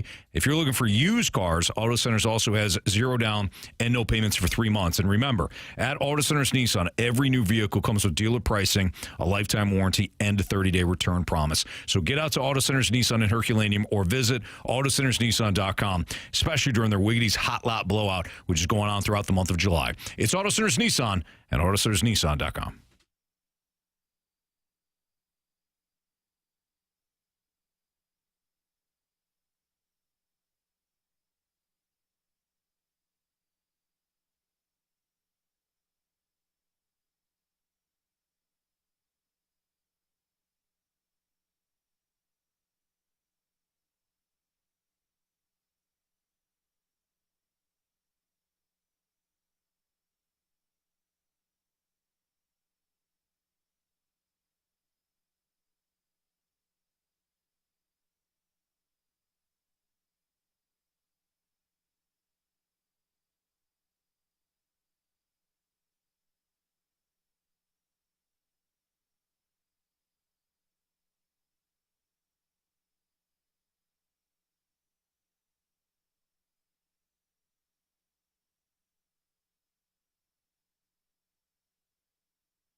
no-brainer. Once again, no brainer. No. It's not up for discussion. Or not sure. That's right, no-brainer, not up for discussion or not sure. If you want to play, you can. Air Comfort Service text line is 314-399-9646. Marsh, what do we got? All right, so you teased it in the last segment, but we'll start off with the Cardinals trade Brendan Donovan. For me, it's not up for discussion. He means so much. I mean, one, he's having a breakout season. Two, we know what he means inside that clubhouse. We know he's an excellent leader. I don't think this is necessary. Cost control player, not up for discussion for me. Initially, it was a no-brainer, but no-brainer that you trade him? I'm not sure. Because, you know what? Maybe it's a no-brainer. We're not trading him. Oh, so it's not up for discussion. Oh, is that how it goes? Yeah. Sorry. I thought you were going the other way. Like, no-brainer, you got to trade him. Not up for discussion. Okay. All right. Because I thought about it. Initially, I was like, yeah, you should. You got JJ Wetherholt. But here's the thing. You don't have to pay him, which I don't know that the Cardinals will. Mm-hmm. He's a leader of your clubhouse. He's a guy that, has a veteran guy that the team seems to rally around. Definitely. He's your best player this season. He has an ability to play multiple positions, which I know, and Anthony, the Cardinals love. Oh, and they love actually that. require. Yes. When they do their when you fill out your resume, like to be a big leaguer for the Cardinals, you have to have multiple positions on your resume at the bottom. Otherwise, like they just have all that. They have they have three different positions listed, like three different options, boxes where you need to fill in all three. You do. Yeah. Like all of the above. Yes. Like, are you a left fielder? Are you a second baseman? Yeah. Can you catch? D, all of the above. Yeah. I do it all. Sign me, coach. And I want to be here. And do you want to? That's all that's on the Really? Yeah. Can you play multiple positions and do you want to be here? Yes and yes. There you go. You're hired. The 314 says I would trade Newt first. I agree with that. Mm-hmm. No brainer. Oh, no brainer to trade Newt before you trade Brendan Donovan. What? Why? What's wrong? I'm so disappointed in you. Why? How quickly? What do you mean? You move on. You and I were on the same page with Newt. Newt is Juan Soto, Tony Gwynn, Aaron Judge, Babe Ruth, Hank Aaron, Barry Bonds, all wrapped in one. Right. That's what the metrics tell you. Darn right. That's why Marcia says you shouldn't pay attention to those damn metrics. Well, no. That's why we're going to trade him. Because some people think he is? Mm-hmm. Is he, though? Izzy doesn't play anymore, but... Izzy. No, we're talking about Newt. Oh, okay. And no, he's not. Okay. But if somebody in an analytic-driven front office elsewhere falls in love with the analytic darling Lars Taylor Tatsui Newtbar and is willing to lose the trade to get him, bring it on. You know what numbers I'd love to see? I'd love to see the numbers of people that keep their jobs that are solely analytically driven. It's pretty much all of baseball right now. I just want to see the numbers. You hired or you traded for this guy based solely on what the numbers told you.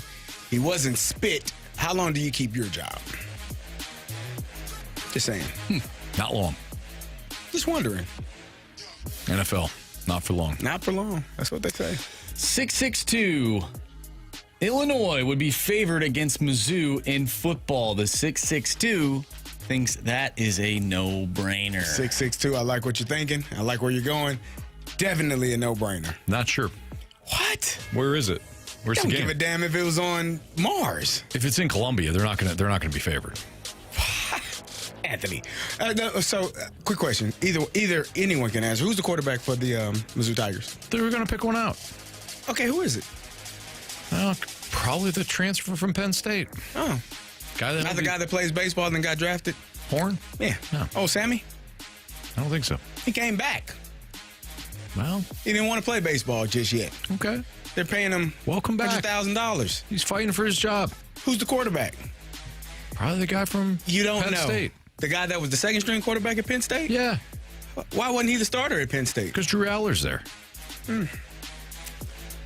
What are you asking right now? I just want to know who's the starting quarterback. If you don't have a quarterback, how you going to get the plays called in and get the guys running the right routes? They'll have one. They might run the Wildcat. That's why I didn't go there. Damn triple option. Hell, I look like. You can run the triple option. No, I can't. They don't run that in the NFL, sir. Thanks, but no thanks. They probably Larry. should. Or Larry Smith. Larry Smith, yeah. He was the head coach. He's running the triple O? The triple option, man. Wow. I didn't want to go to Mizzou and run the triple option. I never saw the triple option on Sundays, Anthony. Well, maybe somebody should run the triple option. Yeah, it's the reason they don't. Okay. This one comes from Frustrated Dad. Bo Nix will be the first Super Bowl champion from last year's class. Ooh. That is. How can I say that is not up for discussion? It's not. Are you serious? I'll just go not sure. Really? Yeah, you never You know. know who the hell the Super Bowl winning quarterback is for that class? Jaden Daniels. No question. Or Michael Penix. Jaden Daniels. When he plays for the Chiefs. I'm going to go with JJ McCarthy. Oh, wow. I'm just going to go with, I'm not sure. Year. I'm not sure. It's our year, Anthony. Because Jaden Daniels, outstanding, right? Caleb Williams. But he doesn't have Sean. That was 2 years ago. He doesn't have Sean Payton, you know? Caleb Williams. Okay. Oh, no, that was the class. Drake May. Yeah. Seriously? Caleb Williams, Drake May. You're saying not sure. Yeah, I am saying not sure. The guy was one game away from making it to the Super Bowl last year. Yeah, last year. I've seen Dan Quinn's work. He made it to the Super Bowl, Anthony. And what happened? He didn't call offense. Yeah, Kyle Shanahan did, thankfully. But he did. Thankfully. He did allow. Yes, thankfully. He took his foot off the gas, Anthony. He did allow it. He did allow it. So you put more. Who do you put the blame on? Dan Quinn? I put the blame on. You'll never let him. You'll never let him live. The football gods that Bill Belichick and Tom Brady clearly made a deal with before they entered the NFL. Was that the gods? No, it was those old ladies that went to the Super Bowl. They talked to Tom. Yeah, they were harpies. You know, sirens. Oh, okay. I think you said something else. Witches. They had witchcraft. Clearly. Biscuit thinks that we should rebrand this segment. No brainer, hell no, or who knows. Oh, I like that. I think we can rebrand it. We're always open for ideas. No doubt. Like it. All right. And you're going to like the Gauntlet next. Why? I don't know. Because you never know what sort of question you're going to get, especially about a person. You know? Yeah. I had one yesterday. Now that person's no longer with us. Gauntlet next on 101 ESPN.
always one challenger.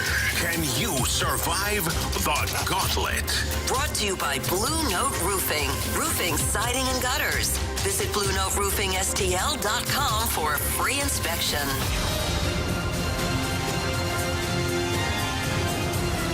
Time for the Gauntlet here in the Fast Lane, where it's 4:03. Your time check brought to you by Clarkson Jewelers, an officially licensed Rolex jeweler with Carey Davis. I'm Anthony Stalter. Andrew Marsh here as well. Jamie, out of surgery earlier today. Had some surgery going on in his stomach, and we wish him the best, and hopefully he'll be back next week. Ed is on right now. What's up, Ed? Not much going on. Appreciate you playing. Thanks for listening. Would you like to take on Marsh, Carey, or me in the Gauntlet? I'd like to take on Carey today, please. Carey Davis. Good luck, Ed. Good luck, CD. All right, Carey's going into the cone of silence right now. Ed, go ahead and tell Marsh to spin that wheel. Marshy, spin that wheel.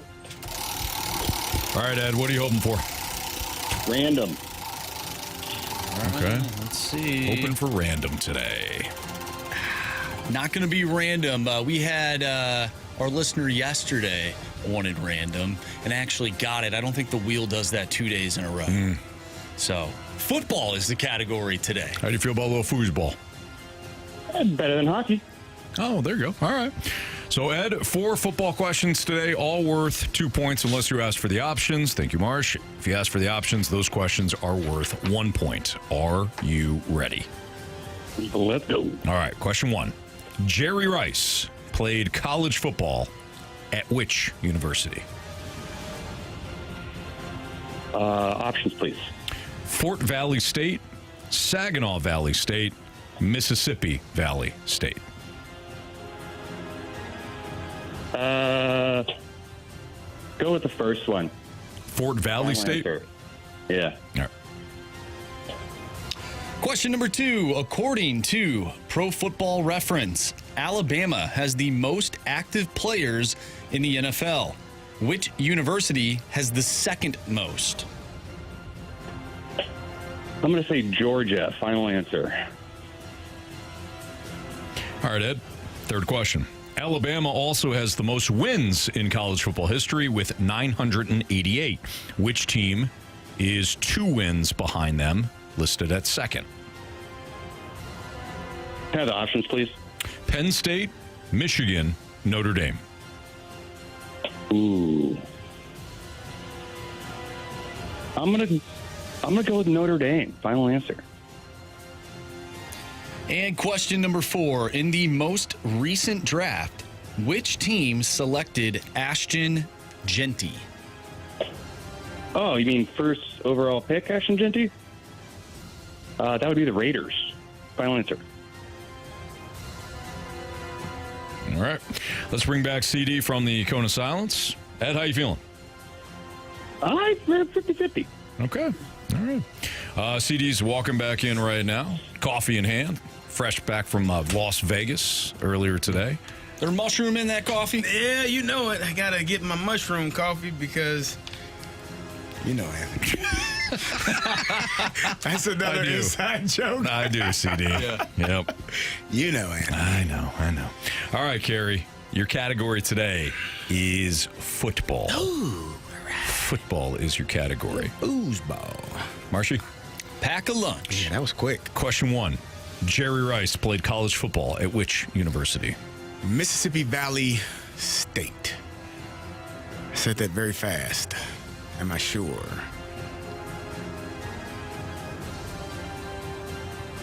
Final answer. Question number 2. According to Pro Football Reference, Alabama has the most active players in the NFL. Which university has the second most? Ooh. It's going to be a tough one. So it's like either Ohio State or Georgia. You said active players? Yes. I don't think I need the options because it's going to be like Ohio State. I wouldn't know it even with the options. So it's Ohio State, Georgia. I don't think Michigan is up there. LSU. It's either Ohio State or Georgia.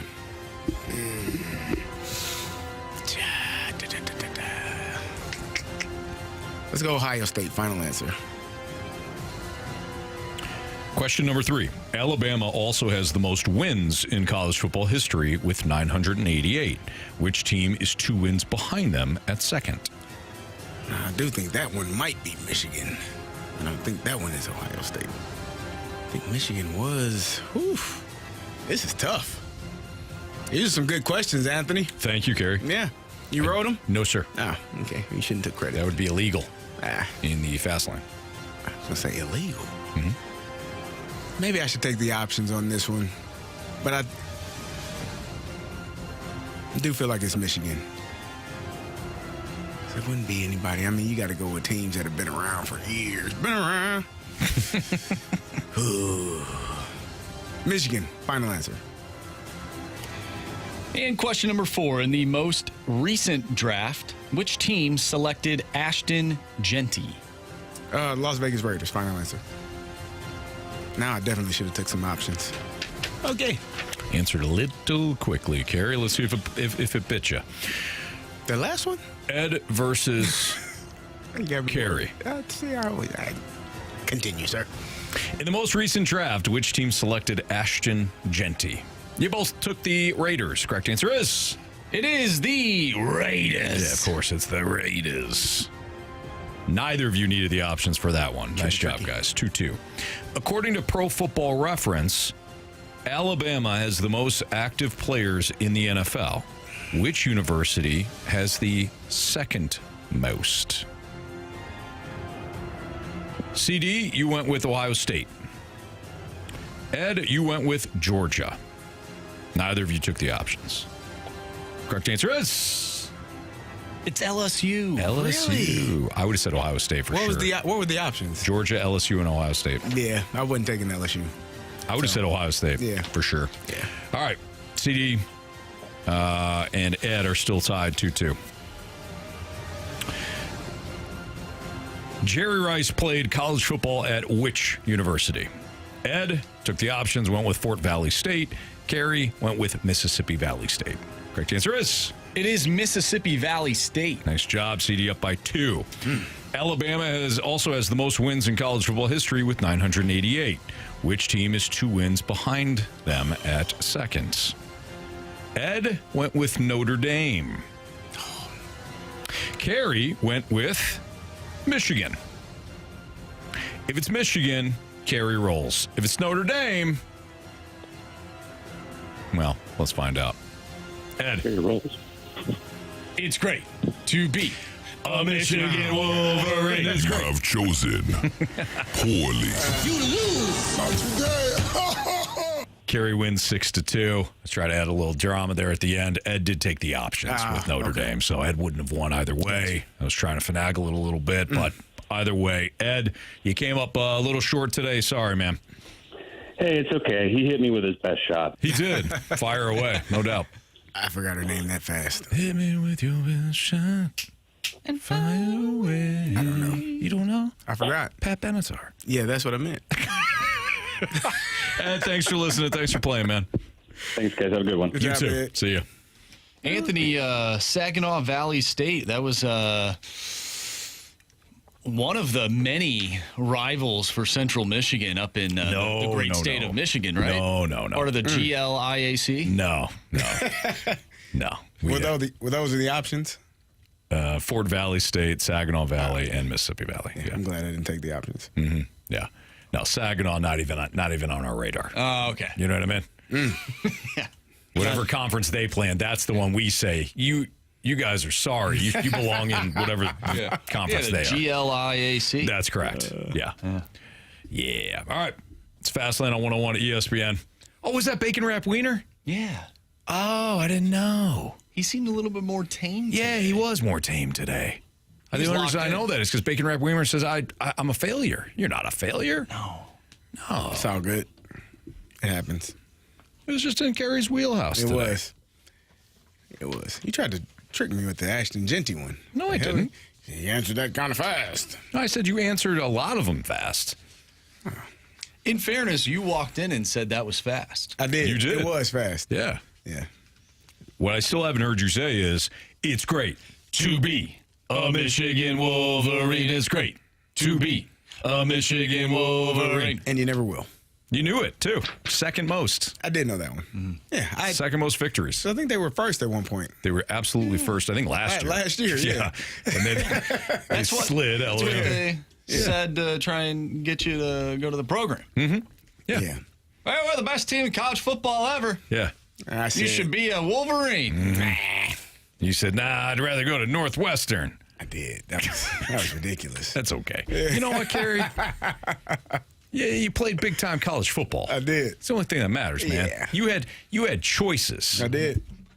Nice work, man. You didn't play in the MAC, Carey. No, you didn't. It would have been a joy, though. It would have been a joy to watch you. It would have been. Because we were in school at the same time. Yeah. You'd have been there. Ben Roethlisberger. Fun. Yeah. Byron Leftwich. JJ Watt for that 1 year. The 1 year? Mm-hmm. Yeah. Yeah. I had a teammate who went to Miami of Ohio. Who's that? His name was Ryan Terry.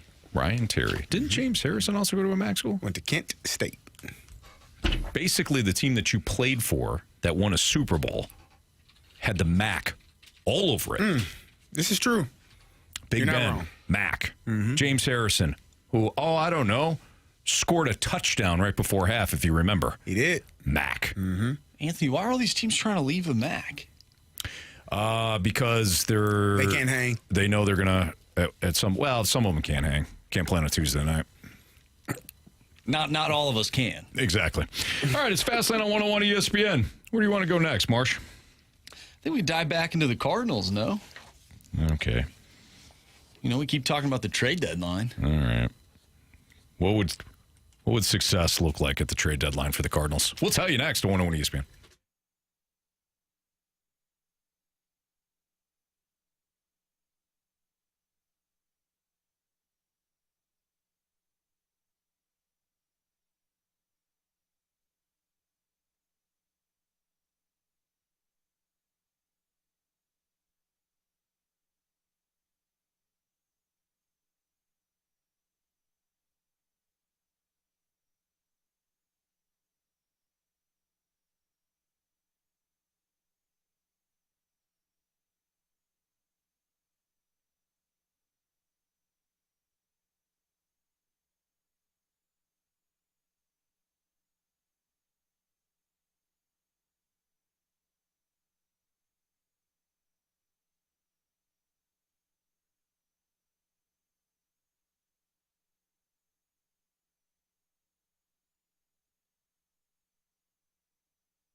Fastlane on 101 ESPN with Carey Davis and Andrew Marsh. I'm Anthony Stalter. What would success look like at the MLB trade deadline for the Cardinals, in your eyes? Removing all the expiring contracts and getting something back in return. Pitching prospects, getting something of value that will be on the roster in 26 or 27 for... So not DFA'd?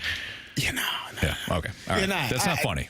Sorry. No, it is. It's kind of crazy when you make a trade at last year's deadline and none of those guys are still around. Yeah. You know? They brought in 3 guys from last year during the trade. Wasn't Stretch Armstrong, who didn't make it the rest of the year. Yeah. And DFA'd. Yeah, and did he get DFA'd? Or, yeah. Yeah. I thought they were on expiring contracts. They were just rentals, right? Either way, DFA'd. Yeah, and then you got Eric Fetty, who you DFA'd a couple of days ago. That's correct. Tommy Pham, you just said, okay, we'll let you leave because you don't want to be here anymore. And we know that is the number one prerequisite to be a St. Louis Cardinal is you actually have to want to be here. That's correct. In order to be here. Yeah. And they said, sir, since you don't want to be here, you can leave. Right. So you got nothing in return. So let's not do that again. Anthony, whatever you do, just don't do that again. And it's a success. So you're setting the bar pretty low. I mean, you can step over it, Anthony. Fair enough. I'm with you. Sell high on those expiring contracts. Ryan Helsley's going to have a market. Phil Maton will absolutely have a market. Steven Matz is going to have a market. So I would sell high on the expiring contracts. Now, what does high look like? I don't know. It depends. Depends on who the team is, how many teams are interested. Like Helsley, you're going to get a bit of a bidding war, I think. When it comes to Helsley and Matz, I would first call I'm making is probably to the Detroit Tigers. Okay. I think they would be interested in at least one of those guys.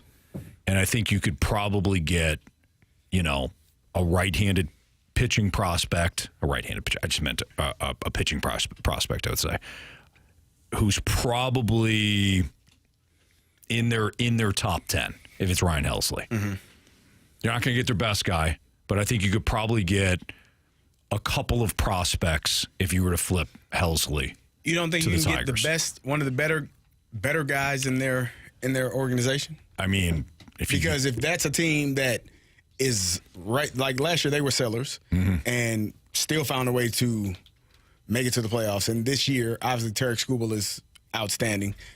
You don't think that's a team that probably believes, oh crap, we have a chance to actually win a World Series, and we are 1 or 2 pieces away? I mean, great, yeah. Why don't you just go ahead and give us one of your top guys then? Then do it. All right. Yeah, it's not my money. What about Sonny Gray? There have been talks that, he potentially could be sought after. Are you making that move if you're the Cardinals? No. Why? I mean, if some team's willing to lose a deal, yeah, go for it. Well, but he's got a no trade clause, so I just don't think that's possible. I think it's more like here's what I would do.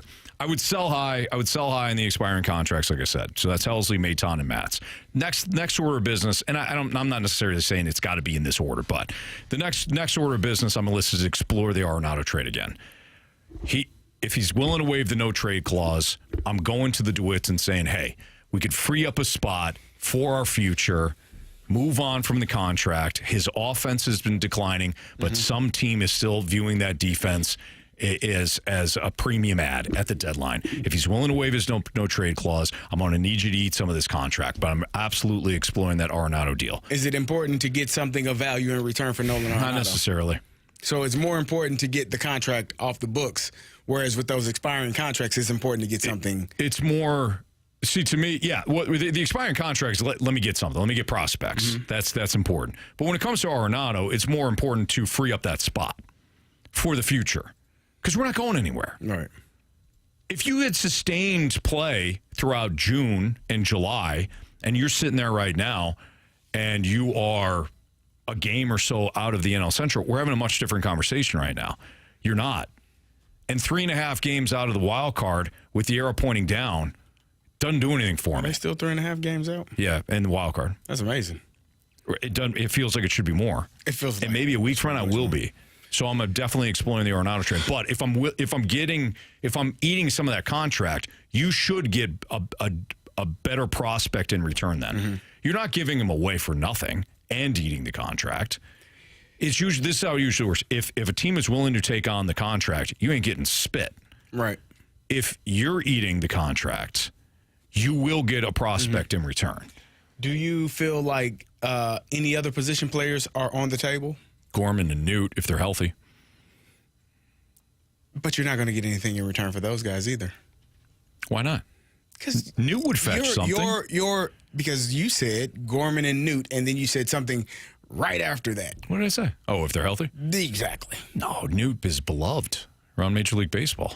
He's always hurt. Somebody else's problem. After what I do with the deadline. You don't care? Look, you asked. Yeah, I'm going to listen on the controllable, not non-elite pieces. Like the most games he's played in the season is 117. Why don't you just shut your mouth, Carey, as I'm trying to move Newt. I don't need to hear all of your negativity. I need to hear you hype up the analytics with Newt. They are outstanding. Thank you. That man is Babe Ruth and Hank Aaron and all those guys built into one. Thank you. Nolan Gorman has only played 119 games, too. Okay. It's the max he's played. All right. Guys got to get healthy, Anthony. I think look, here's your bare minimum. Bare minimum is you sell high in the expiring contracts. Okay. That's the bare minimum. If you don't move those three guys, or if you don't move two of those three guys, then you obviously were asleep at the wheel. If you're the Cardinals front office, even if the return isn't as great as you'll get something for Helsley. Oh, I know Helsley, but the other two, no, you don't care. Well, when it comes to Matt, you talking about Matz and Maton? Yeah, you'll get something. You'll get something in return, but they're rentals. I'm just intrigued to see what. I know Helsley's a rental too, but I think him being a closer is much different. I mean, you're talking about an elite closer. I'm looking forward to it. I want to see what the Cardinals do. I want to see what direction they go, and what they get in return. Like this season for me is I know you said 3.5 games out. That's the part that scares me because it's also the part that scared me last year. Mm-hmm. Because this notion that, well, here's how you can spin this if you're in the Cardinals clubhouse. Fellas, lost 2 in a row to the worst team in baseball. 3-7 in the last 10. Lost 3 series, got swept by the Diamondbacks after having a full week off. But you know what? Damn it, we're only 3.5 out. And if you look on the bright side of things, we still got time. And that's what they're saying to themselves. Okay, yeah. I hope they are, Carey. I do. I hope they are high on life right now. You're high, Anthony. Yeah.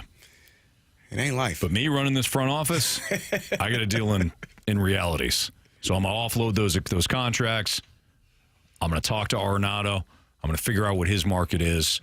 And then I'm going to accept calls on guys like Newt Bar. That, I think, is a winning deadline outcome. I don't know if you're going to get anything for Newt. I don't know if you are going to move him. I don't know if Arenado's going to waive the no-trade clause, but that's how I'm approaching the deadline. We'll see. We cool? I'm good. All right. It's Fastlane on 101 ESPN. NFL top 50 players heading into the 25 season. We did that earlier. Who's under the most pressure for the 2025 NFL season? Who's under the most pressure? I'm assuming this is players. CD, you yelled at me when I try to look at this. It's people. It's people. Yeah. Okay. Mm-hmm. All right. Well, we'll discuss it next on 101 ESPN.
101 ESPN Sports Center.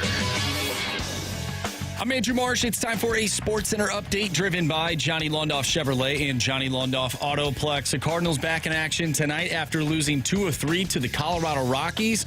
The Birds will take on the San Diego Padres. Sonny Gray on the mound tonight for the Cardinals.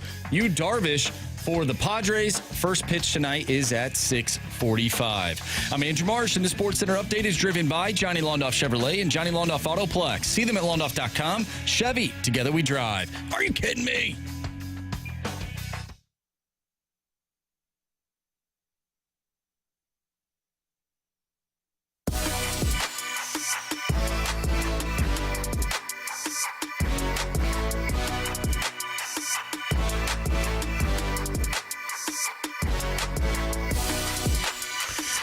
It's a fast lane on 101 at ESPN. Carey Davis put this article in our little group chat today, and I was clicking on the link, and then he yelled at me, Marsh. What? He said, don't read it.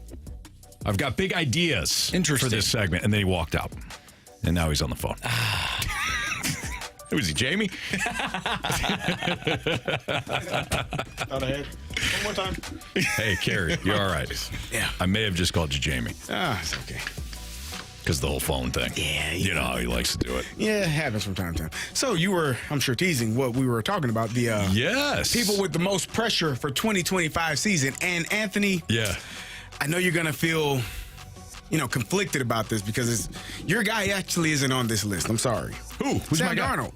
He's not on here. Oh, okay. Yeah, he's not on here. Yeah, but nobody cares. Some of you are. I learned that the hard way.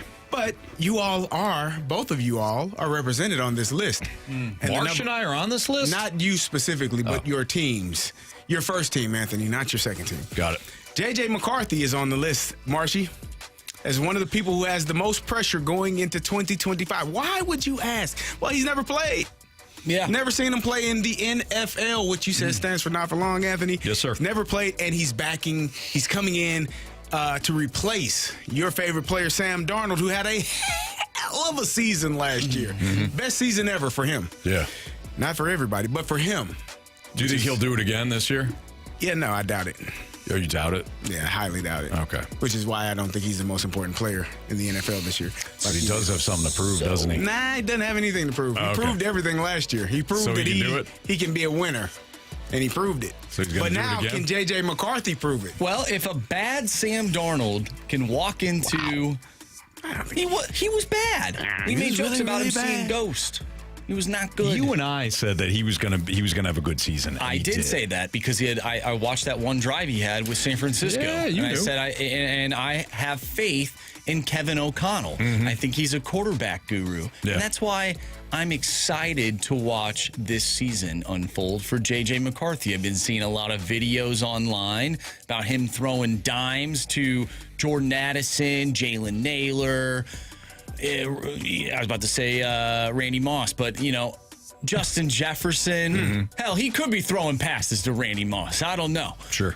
But I'm excited, guys. Okay. Now, Carey, was there a reason why you told us not to look at the list? Well, yeah, I just didn't want you all to take a look-see and see where I was going with this. No. Well, Did you look at it? No, I didn't. You can look at it now. You want to look at it now? No, I thought we were doing like a game or Playing something. the game. Yeah. Okay. I'm sorry. Would you all like to guess who's on the list? Thank you, Carey. I thought that's why you told me not to read it. I apologize. Okay. Who else do you think is? Now you got J.J. McCarthy. So it's not all players. Okay. It could be a coach. It could be front office. It could be a front office member. You said that we're all. I'm sorry. We're all represented here for our teams. Yeah. By what Carey just said, I don't think Michael Penix Jr. is on this list. I think it's his head coach. I think it's Raheem Morris as well. Sign us up for Raheem Morris. Is Raheem Morris on this list? Can I get the buzzer? Oh. Well, really? Then it has to be Michael Penix Jr. Can't get the buzzer again. Wow. Would you like one? Oh wait, I know. I got it. It can't be Terry Fontenot. Give me the ding. Yeah, darn it. Terry Fontenot. That is the right answer, That too. is the right. Raheem Morris is in his second year as the head coach. Why would they? What are we? I wasn't You're not going to thinking. fire him. Yeah. Michael Penix is going into his second year. Yeah. First real starting quarterback opportunity. It's Terry Fontenot. It's course. the guy that constructed this team. The guy that took a flyer on a couple of guys in the draft this year. One specifically who you feel like he may have reached and overreached. And a lot of teams feel like, why the hell did they trade back up for that guy? You know, so The best GM in the league. questioned it. Questioned They traded it, yeah. for who? Okay. Wait, can I ask a question? Why do we not have the same concerns about Michael Penix Jr. compared to JJ McCarthy? Is it because he played in those final games in the season we saw success? No. Because I think that team is not as good as what the Vikings have. The Falcons? Yes. Oh, no. The Vikings are way better. So Yeah. shouldn't we put Way more... better? I think they're significantly better. Yeah. I don't. Offensively? Just all around as a team. The team is better because their defense, the Vikings' defense is better. I'm taking Bijan Robinson over who is that? Who is that running back for? Aaron Jones. I'm taking Bijan over Aaron Jones. I'm taking JJ over Drake London. Yeah. But would you take Drake London over Jordan Addison? No. Yes. No. Hell I yes. would. Drake can Hell play. yes. So can Jordan Addison. Drake London is a much better receiver than What Jordan about Addison. TJ Either way. Hawkinson over Kyle Pitts? Well, I'm yeah, taking TJ. I would take TJ. if But I don't Jamie played tight end. I would take him over Kyle Pitts. I don't think it's that much of a disparity between those two teams offensively. Not JJ McCarthy.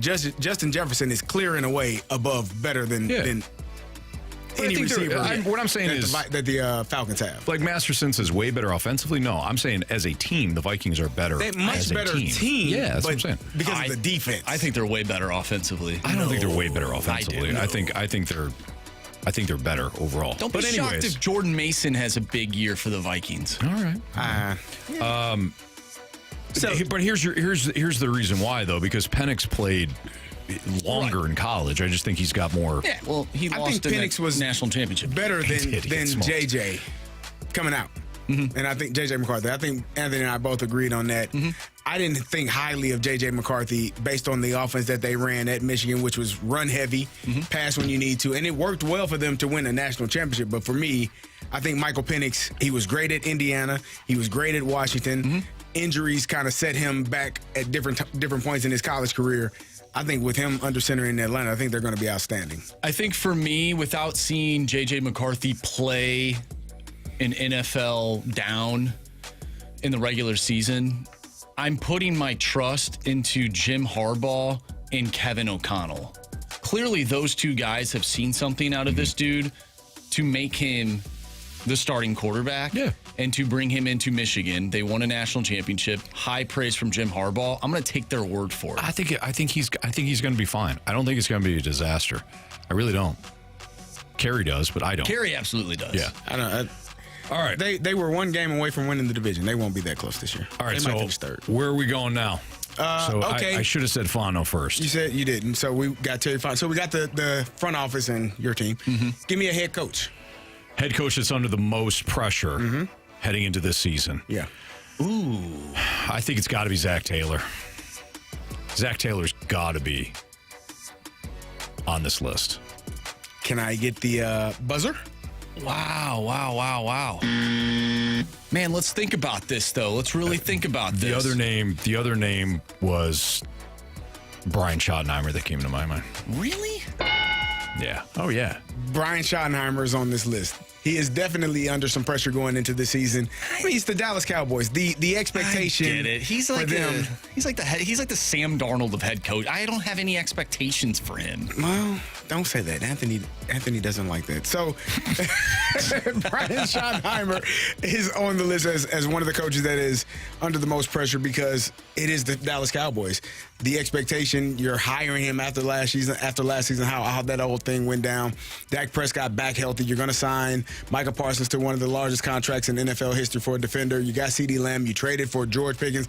You're supposed to be this offensive guy, offensive mind guru.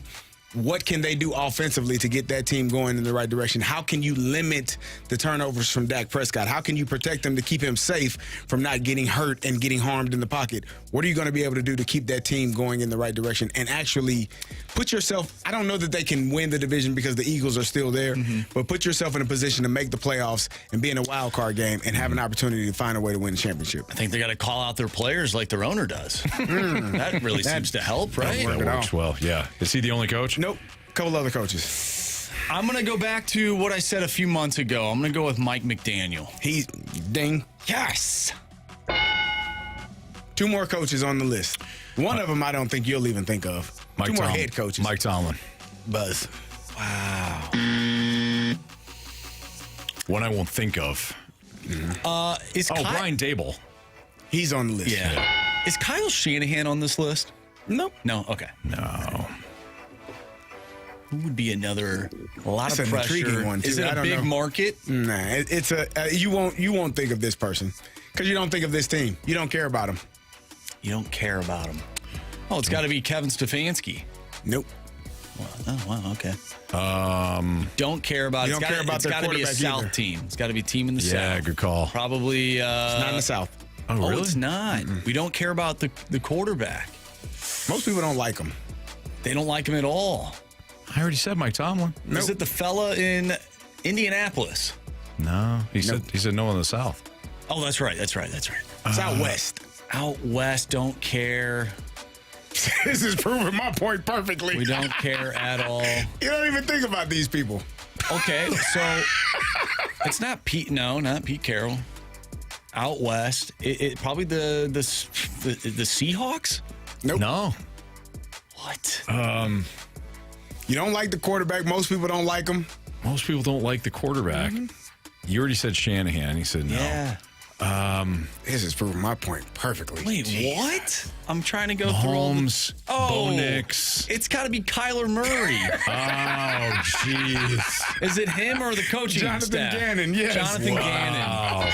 You don't even think about it. You don't care about the Arizona Cardinals. That's a good call. We could have sat here for the next 10 minutes. If you didn't say West, yeah. If you didn't, if you didn't say West, I wouldn't have got it. There you go. So Jonathan Gannon is the other coach on that list. Again, Kyler Murray. I like Kyler Murray, so that kind of Most threw me people don't off. like Kyler. Jamie doesn't like him. Jamie doesn't like him. So yeah, Kyler Murray is the other. Jonathan Gannon is the other head coach on this list. Yeah, I definitely don't care about me. Right. I care more about Kyler Murray than their coaching staff. Yeah. See what I mean? Okay. And then the last couple of quarterbacks, Shedeur Sanders. If he plays. Right. Bryce Young under some pressure. Okay. And I think that's it for quarterbacks. How is Caleb Williams not on this? Or anybody within the Bears organization? Anthony Richardson is another quarterback with a lot of pressure, I think, going into this Again, season. if he plays. Yeah, that's a good why. one, because he's often injured. He's dealt with a lot of injuries. You signed Daniel Jones last season to potentially be the backup, but if things go poorly, if Anthony Richardson is not the guy that can lead that team in the right direction, you got Daniel Jones right there to be the backup and take over that spot. Ooh. I've actually heard that both quarterbacks have looked terrible so far. That doesn't surprise me. And that's amazing, too, because every quarterback in the league right now looks great. Yeah. Especially when you're playing 7-on-7. Jackson Dart. They've shown videos of him throwing pick sixes. I'm shocked. That's not look at. That's a pretty tough look when it's, mid-July and Russell Wilson has already been named your starting quarterback. That's true. All right, beat the streak, bet the board next on 101 ESPN.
It's Fastlane on 101 ESPN, and we're trying to get a hold of our listener, Joe, for Beat the Streak. So, Joe, if you're listening, Andrew Marsh is trying to call you right now. He's trying to dial you up.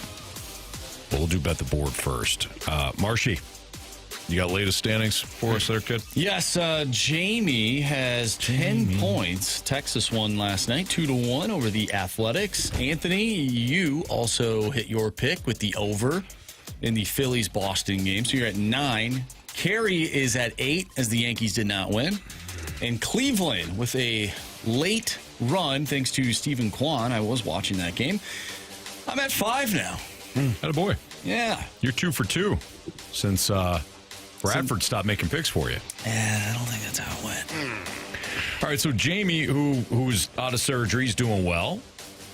Got a text from him earlier today. He's been listening on and off, so hopefully Jamie's recovering very nicely. MD 2020 from the Snake Pit is Jamie's person for the month. And MD 2020 requested the Padres money line at plus 125 for Bet the Board, given that Jamie is on the short-term IR. Is that what he asked for? Yes. I say yes. I think that's only fair. All right. If that's what you want. I told when Jamie was walking out yesterday, I told him that we weren't going to start fast-laning him until next week, okay. Tuesday of next week. All right. If he doesn't turn in his picks starting on Tuesday, then we go back to fast-laning him. All right.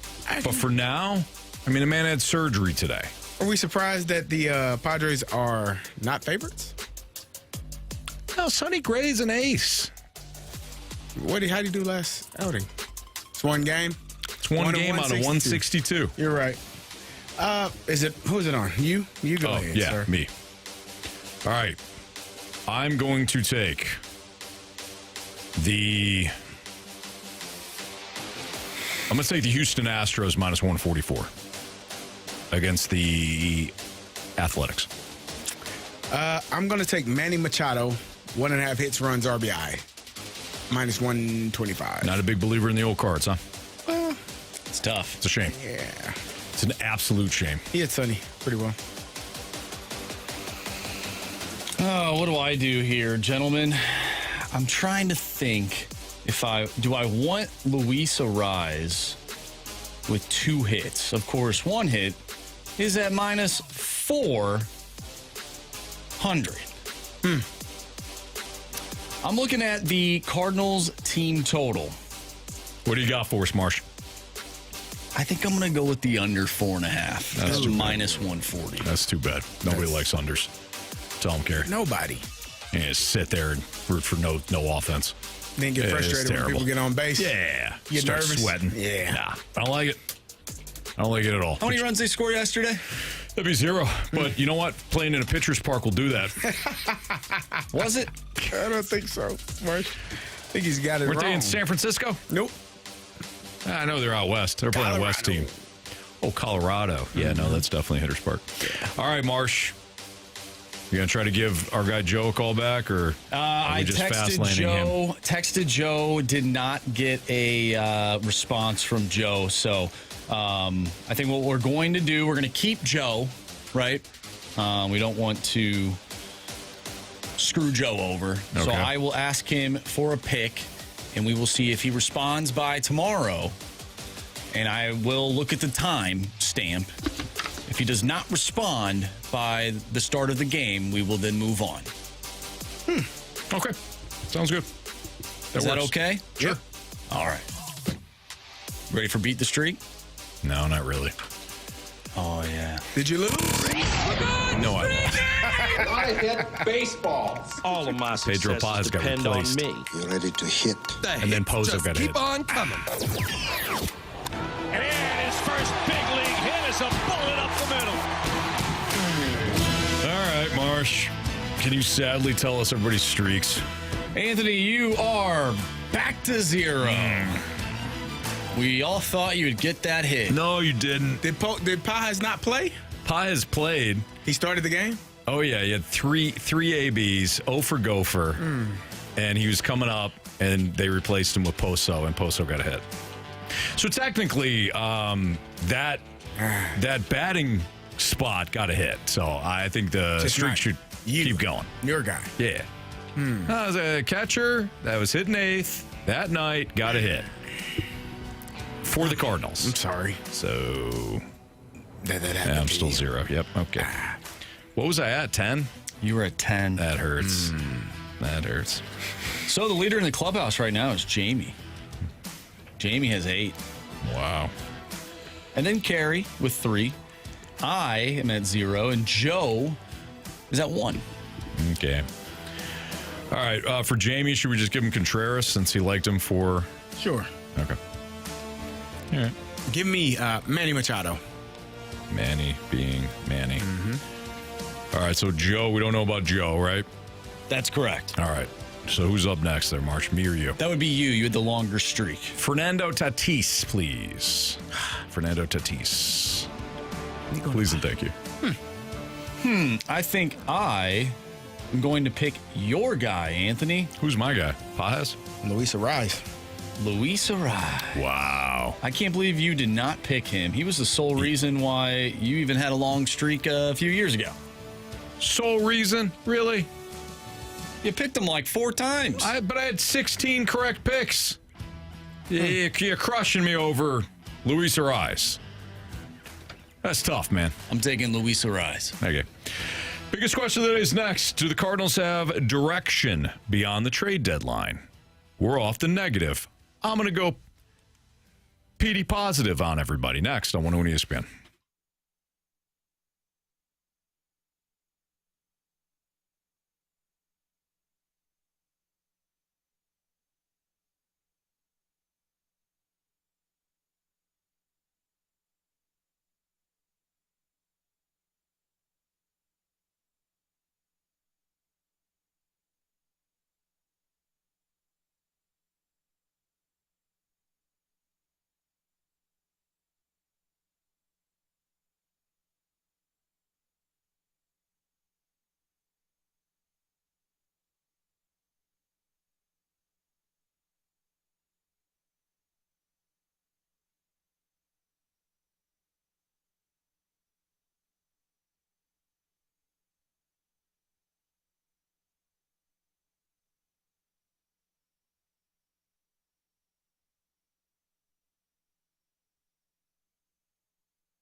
biggest question of the day, brought to you by Mentality. Our patients experience a 30% increase in testosterone levels. Reclaim your health at mentalityhealth.com/radio. It's Fastlane on 101 ESPN 502. Your time check brought to you by Clarkson Jewelers, an officially licensed Rolex jeweler. Biggest question of the day: do the Cardinals have direction beyond the trade deadline? So, of course, the trade deadline still brings up a lot of different feelings, anxiety, emotions. Riding the roller coaster, Carey. You've been doing it all year. Nope, I've been sitting on the sideline watching you guys do it. All right, fair enough. Yep. I will say this, though. I think beyond the trade deadline, the Cardinals do have direction. Finally. It may not all work out. It might not be the direction that a lot of us would like to see them go in, which would be like I think a lot of Cardinals fans would feel a lot happier if the DeWitts spent a lot more, and I mean a lot more, and jumped into the bigger pool with the top spending teams in the league. It's not going to happen. Nope. But I think a lot of people feel as though, like, hey, how much money you spend correlates to winning. To me, though, just having look, we're revamping the farm system. We're revamping the analytics department. We're starting to get, way more into the top tier data, science, and all that. All the stuff that we find to be boring, but has led them to be behind in baseball. They are now implementing those things. And we can have the discussion, Carey, you've brought this up before. We can have the discussion about whether or not that should have happened a long time ago. But the bottom line is they are moving forward now. They've been behind for a long time. Sonny Gray had mentioned before about the pitching lab and all that stuff. They at least are investing now in the right areas.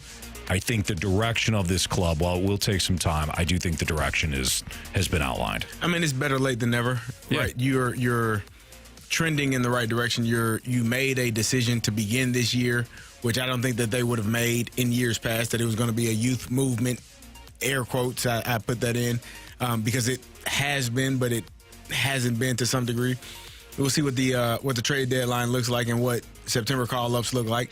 I think if you're out of the playoffs, which more than likely you will be. Right now, you're only 3.5 games out, and we talked about that earlier. But you're so much further than 3.5 games out. I don't know how to like quantify that or make that make sense. Like that series against the Rockies and the one prior to that, after the All-Star break, for me, like you're supposed. And here's why. That's like a bye week, right? In football, you come off the bye week and you get spanked. You're like, dude, you needed the rest. What the hell did we do in the bye week? Right. You needed the rest because everyone's body is tired. Everyone's mentally they're burnt out a little bit. So you get a break. You get guys to go home and be around their family or go on vacation with their family or go on vacation, but wherever you go, you decompress and you get away from the game, and then you come back and you perform in that manner. That to me is that in my mind puts you so much further away from just 3.5 games. And I understand that that's where you are, but just looking at it, the look of it doesn't feel like it's 3.5 games. It feels like it's much further. Yeah.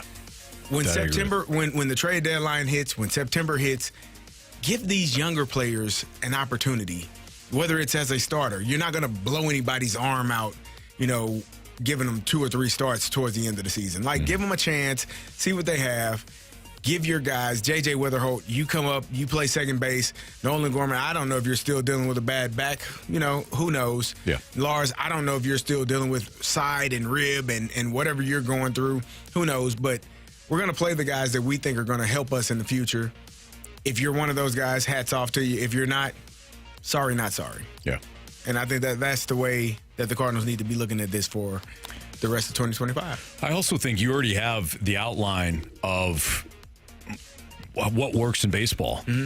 Obviously, the Dodgers and the Phillies and those teams that spend a lot of the Yankees. You put that to the side because that's not going to be your model. It's not going to be sustainable. The DeWitts aren't going to sign off on it. DeWitts are who they are. Then they haven't changed, by the way. So like Mo not adapting along the way, that's on him, right? Because the DeWitts have not changed from that standpoint. But I think, Carey, when you look at Cleveland and you look at Tampa, there are certain things that they have done well for a long time, including working with a budget that limits them from a free agent standpoint, but they've done it well because of their analytics and their scouting department. The Atlanta Braves are a great model. I know they're struggling this season, but the Atlanta Braves are a great model in that when you attack the international market and you find guys with high upside, those players can hit a hell of a lot earlier in their developments, even though they might be raw. Right. The Braves also do a great job of signing those young players to reasonable contracts that you can also use as a carbon copy. Right. And then beyond that, I think teams that invest, like the Cardinals did this past draft, in high upside pitchers, even if they have some injury concerns, rolling the dice on some of those pitchers can really pan out for you. Right. So I know that we're often negative when it comes to the Cardinals, and we use a lot of sarcasm. But when it comes to the Cardinals and their current direction, I hate this word, we need to be patient. I do think that they are going down the right path. Yeah. I agree. The framework is there. I think they are. Again, this season was the first time where I felt like, oh, crap, they have a solid game plan in place. Like they have a direction in which they are trying to go, and they want to go this way because that's what's going to bode well for the future. And I feel like this is the first time. But the frustrating part for me was it feels like for a month they got away from it because you started winning. And, winning is a cure-all, and it can take precedent over everything. It can be the one thing that helps, everything. But it also, you got to stay on track with what the ultimate goal is. If that winning is going to derail what the ultimate goal was, and it felt like it almost did, but it's hard to tell you, hey, don't win games, or you don't want to win. You always want to win. But you want to win in the way that you were planning on winning with the young players, with the youth movement, and going in that direction. Because I think this can be a good team in a year or two. But you had to get those younger players opportunities. I wasn't here the day that they DFA'd. I was on with you all, but it wasn't until later when they DFA'd Eric Fetty. Like, that's a decision that adult organizations make. Like, organizations that are like, all right, man, you've done a good job for us. We appreciate your service. We can't keep throwing you out there, brother. And we'll pay you the remainder of your money, but you're going to have to do it elsewhere. You're not going to be here. It's just not good enough. And that's what professional sports are. Now, if you really want to be an adult and really show people that you are trending it, you might have to do it one more time, depending on what the other guy continues to look like. But you might not do it. You have to stick to the game plan and give those guys an opportunity. And if Miles Michaelis is starting every fifth day and throwing cricket numbers in the first 3 innings, you're not getting any better. I wonder what they would do, save for finding somebody at the trade deadline. Like, let's say they trade Helsley and they get somebody that's on the cusp, right? Maybe it's not a top prospect, but maybe it's somebody that's just kind of toiled in the minor leagues for a while and deserves needs a chance, needs a chance. Save from that happening, you acquire that person and immediately insert them into the rotation. I just don't know who's the clear option if you do move on from Miles Michaelis. I'm all for it. I am. But Quinn Matthews is not pitching well. Can I interest you in anyone? What do you mean anyone? Anyone. I wouldn't be interested in a veteran retread. Why not? That's what you have right now. Well, okay. And you're already paying for it, so. Anyone that is young. Anyone that's young for the most part, unless it's a situation where it's like an innings limitation and all that. I mean, there are exceptions, but why? Do you have somebody in mind? No, I'll just say anyone. Marshy? Hell yeah. Oh, I would be there. I'd be sitting in the damn green seats if Marshy was pitching. Marshy, how do you think you'd do? In a Major League Baseball game? On the mound? Yeah. I do terrible. Are you kidding me? You'll be fine. Would you give up 6 home runs? No, I'd probably walk a bunch of people because I'd be so scared to throw the ball down the middle. Like, if I'm being honest, I don't want to be that guy that's like, oh yeah, I could step on the mound. What do you think you could on the old radar, on the gun? What do you think you can get up to right now? Right now? Yeah. Oh, geez. I don't think I got much in this elbow or the shoulder. I think I did this a couple years ago. I did one of those, whatever they're called.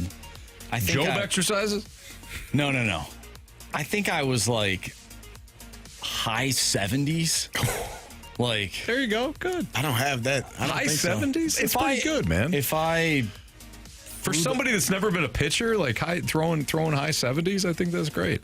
No, I used to pitch in high school. Okay, but I mean like in the majors. Yeah. Oh, yeah. A big leaguer. If I like took a year to actually like throw the baseball, you're because not a pitcher is what I'm saying. Like you're talking about right now. Yeah. Like now, today. I want to throw fastballs at all. I'd throw all junk. Willie says just float it. Yeah, just float it. It's not a bad idea. That's how Henry Rowengartner struck out Hato. That's not how my brain works. Henry totally fooled him with a changeup. I'm going to tear this thing off the bone trying to give you 90, and I ain't got it. No, but I'm going to try. Anthony, yeah, listen to me. I'm going to rip something. I know it. I'm going to throw it as hard as I can. Now, it might just be one time. I would get revved up. I need to warm up a little bit. But once I get those 10 to 15, that just clicked right now. Uh-oh.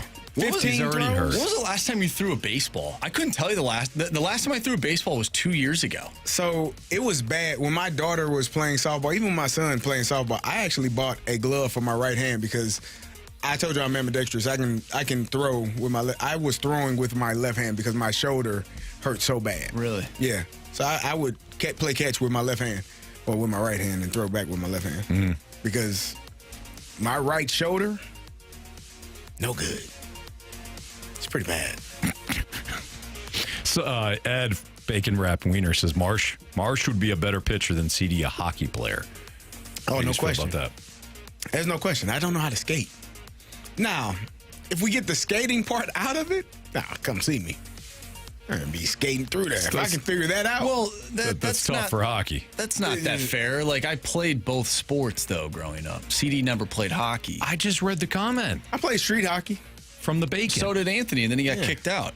Yeah, I did. I scored, and they didn't like that. Played street hockey. Never been on ice skates. I was going to take an ice skating. You've never been on ice skates? Not even like... Never. Just recreational? Anthony. Take your girl out? Just not something a lot of us do. Adults? People? Yeah, a lot of adults who are not hockey players, CD, will go out and they'll ice skate. You'd be surprised how many adult people. I'm sure a lot of adults do it. Will go out. Just not a lot of... Yeah, football players. Yeah, football players. I got it. Yeah. Okay. All right. Yeah. You know what I mean? Yeah, that makes sense. Yeah. Yeah, because your guy's bigger. So... Sure. The skates don't fit properly. Roller skates, like people skate, yeah. So you can roller skate. Rollerblade, no.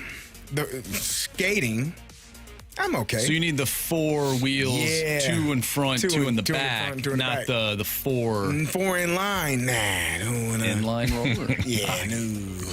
Nah, that's like ice skating. G-Dog from the Snake Pit said. It's rollerblading is different than ice skating. Like, obviously you can't stop the same as you can. Sure. Try stopping on rollerblades like you do in ice hockey. Oh no, you might break something. Yeah, your ankle specifically. G-Dog says, "I believe you." See, I'm sorry, I believe in you, CD. It's a few people in the text line saying, CD ain't lying. They understand. Yeah. Like, us football players don't get on those ice skates. Yeah. G-Dog also says, tell them how easy it is, Marsh. It's incredibly hard. Yeah. Man, I kind of want to go throw the baseball around. Anthony, we should have a catch. You want to have a catch? You know what? We should start. We should join a softball league. Yes. So Marsh has been trying to get this for a while. We should start. We should join us, and I'll play first base. We should start. I'm not throwing. We should start a men's baseball league. Or not start the league, but we should get a team. Baseball, not softball. So you need pitchers. Yeah. Let's do softball. I'll go you 5. Can't throw every That's day, the new though. standard. I can go 5. You can't throw every day. Well, no, you're not going to play every day. You're going to play what? Once a week? Probably. Yeah. I don't know. We'll have to look into it. Once or twice, probably. Oh, I don't want to play baseball. You're going to have some former pitchers up there, guys that played in college, throwing change-ups and sliders. I'm swinging and missing. Not at our age. We'll be all right. You don't think, Anthony, let me tell you something. We'll work on your exit velocity. If I was 33, 34, and we had a male football league, do you think that I'm not going to be hitting people hard as hell to let you know I played this in real life? I need you to know that it's different. I'm trying to smoke people. There is no way in hell you're going to go home and tell your wife and kids, yeah, the football player, he's soft. The same thing with the baseball player. There's no way in hell he's going to go home and let you just smoke balls off of him all day. He's going to be throwing everything up there that you're not even going to see. Hey, seriously? Off-season workouts start tomorrow. I'm just saying, I don't think be up for it. I don't think there's a lot of former pros playing. They don't have to be pros, though. They could be former collegiate pitchers. They could be. You could find a guy. A lot of those guys' arms are There's shot. a guy that I'm sure was in the minors, maybe never made it to the big dance, and he is going to show you that there are levels. That is true. So in men's league hockey, the team that I play with, we have played guys who have basically just gotten out of college. And I mean, it's a little rough. Anthony, they are snapping the puck around. Yeah. It feels like you're on a penalty kill for a full game. Yeah.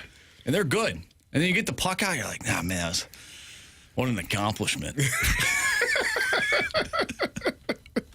I knew my playing days were well over when I first got to St. Louis was 2010, I think. And somebody asked me to play in a flag football league. I go, oh, dude, I'm all over that. Heck yeah. Like, all right. They're like, what do you play? I'm like, I'll be receiver, defensive, whatever you guys need, you know? Dude, I got there. I was like 29. So I'm not that old. I'm 29. And there were some kids at like 23, 24, fresh out of college. I'm like, I'll play O-line. I knew. I'm like, I'll play O-line. It was terrible. Yeah. It was terrible. I believe it. And they were black, and they ran fast, and they smoked me. Running past you?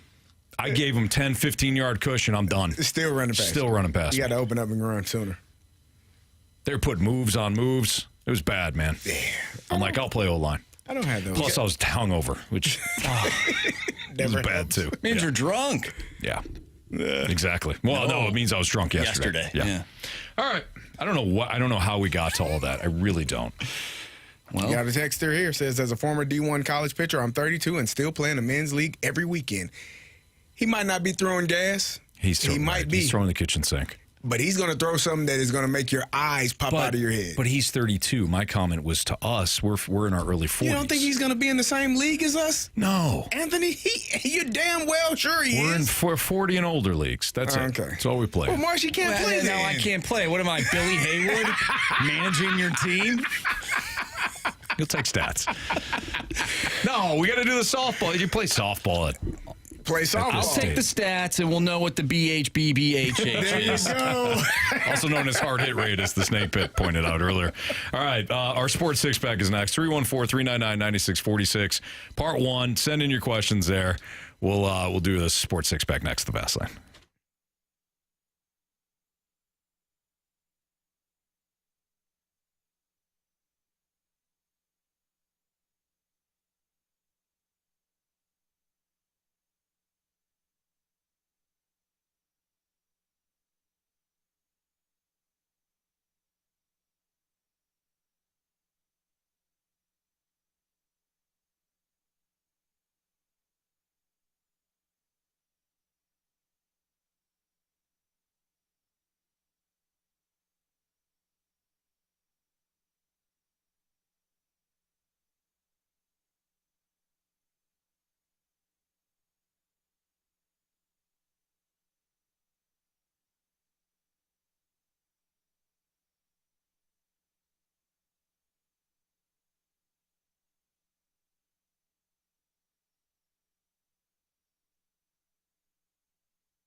time for the Fast Lane to answer your sports questions. I want to ask you a bunch of questions, and I want to have them answered immediately. Asking me all these weird questions. Answer the question. Answer the question. Answer me! The Sports Six Pack is now.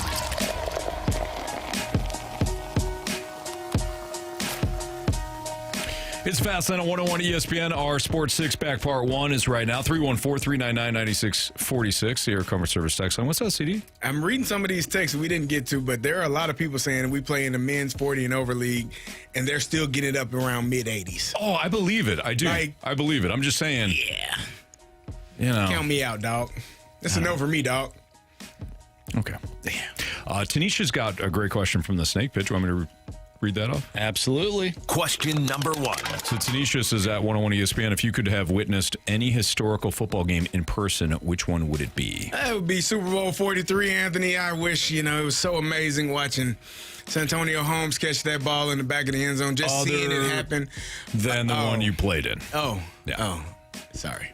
Oh, James Harrison took that ball down. No. We saw it. Yeah. No, it was great. It was awesome. Yeah. It really was. But. Like one that we didn't watch on TV or one like in person? You got to be in person. So you're inside the stadium. Texas USC National Championship. That's a good one. Yeah, that's a good one.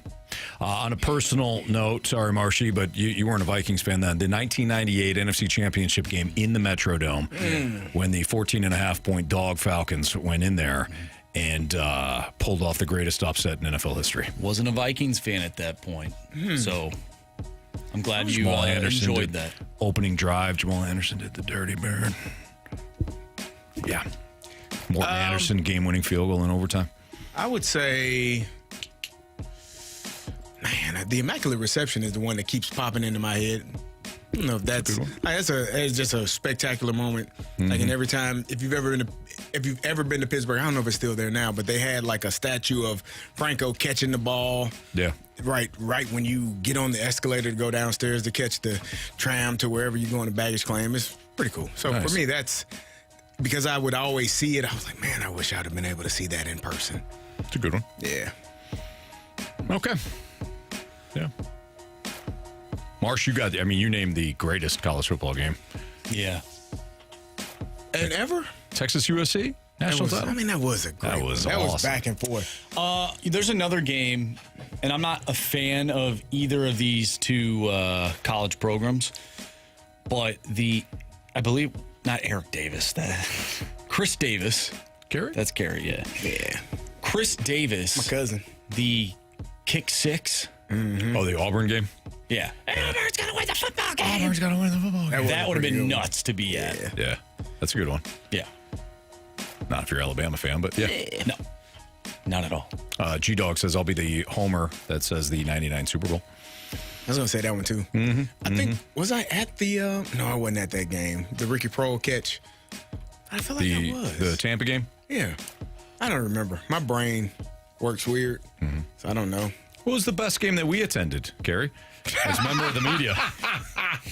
I don't know. Probably one of the games when they played San Francisco, because those were the only games that they could find a way to win. Was it the ketchup mustard game? That was the last one. I wasn't there for that one. I was there, sadly. That was an eerie feeling. But they did win. They did win. They beat famous Jameis Winston in that game. What do you think they also is beat the best Saints. game?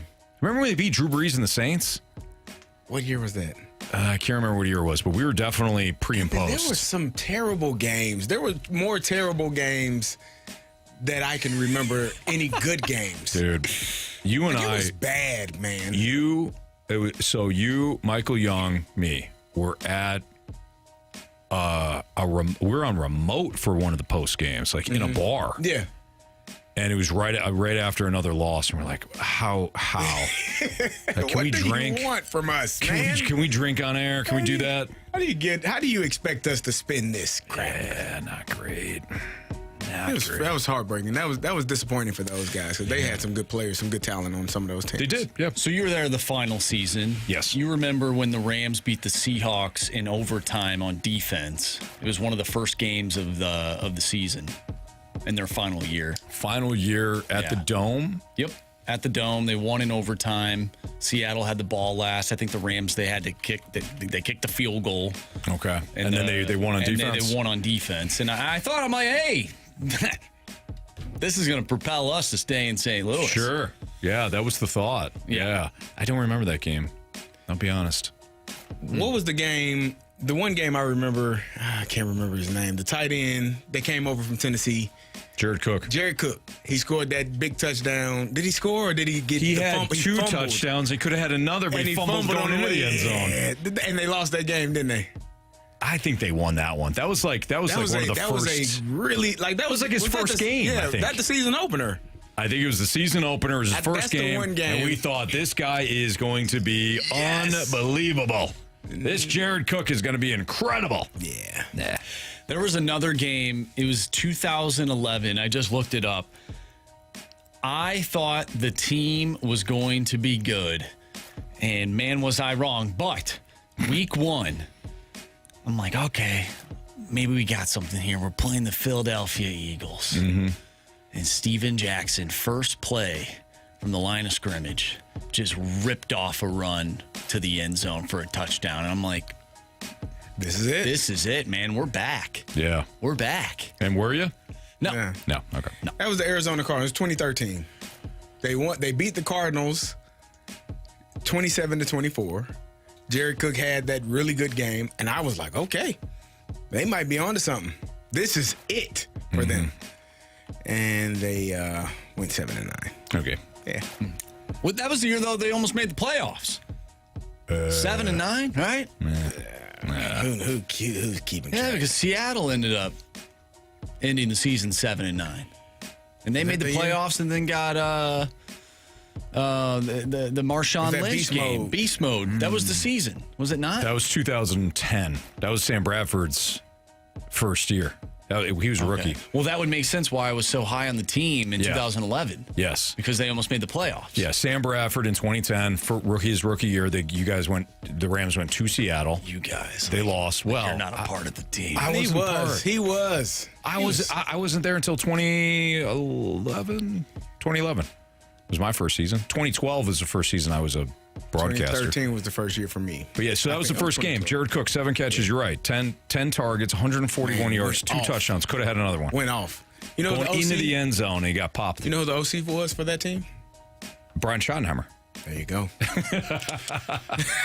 He's under a lot of pressure this year, gentlemen. Yeah. All right. We are way off clock. Oh, yeah. Part 2 is going to feature 6 questions. Or 5 questions, I mean. Next on 101 ESPN.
I always love chatting with our guy Stewie because Stewie's always has ways to save money, and a lot of times you can actually keep your payment the same when it comes to your mortgage. But Stewie, tell them how.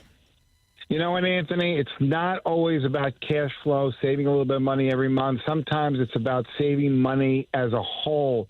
We took an ESPN listener. They had 28 years left on their mortgage. We took them to a 20-year. Now, a 20-year rate is lower than a 30-year mortgage rate. We went ahead and refinanced him to the 20-year. He got to drop his PMI, and guess what, Anthony? The payment stayed the same. Nice. 8 years knocked off the loan. Payment stayed the same. He saved over $140,000 in interest over the term of the loan. This is big bucks. It's setting up for your future. Be smart. Increase your equity quicker. Be in a much better position today. But you do have to call my guy Stewie. You can text him if you want because he hands out his personal cell phone number, 314-324-4440. Same exact number. I have called him before to ask him personal questions about our rates and our mortgage situation. So use that number again, 314-324-4440. Don't wait. He can help you save money in any situation, or maybe if you're dealing with some debt, Stewie can help you clean it up. He's the man. If you miss that phone number, you can always Google the bagel loan. Thanks, Stewie. Have a great night, guys. NMLS number 226715.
ESPN Sports Center. I'm Andrew Marsh. It's time for a Sports Center update brought to you by Saliga Heating and Cooling. The Cardinals take on the San Diego Padres tonight. Sonny Gray on the mound going up against Yu Darvish. First pitch is at 6:45. We have part 2 of the six-pack coming up next. Get your questions into the Air Comfort Service text line, 314-399-9646. Part 2 of the six-pack coming your way next right here in the Fast Lane. I'm Andrew Marsh. This Sports Center update is brought to you by Saliga Heating and Cooling, a Daikin heating and air conditioning dealer.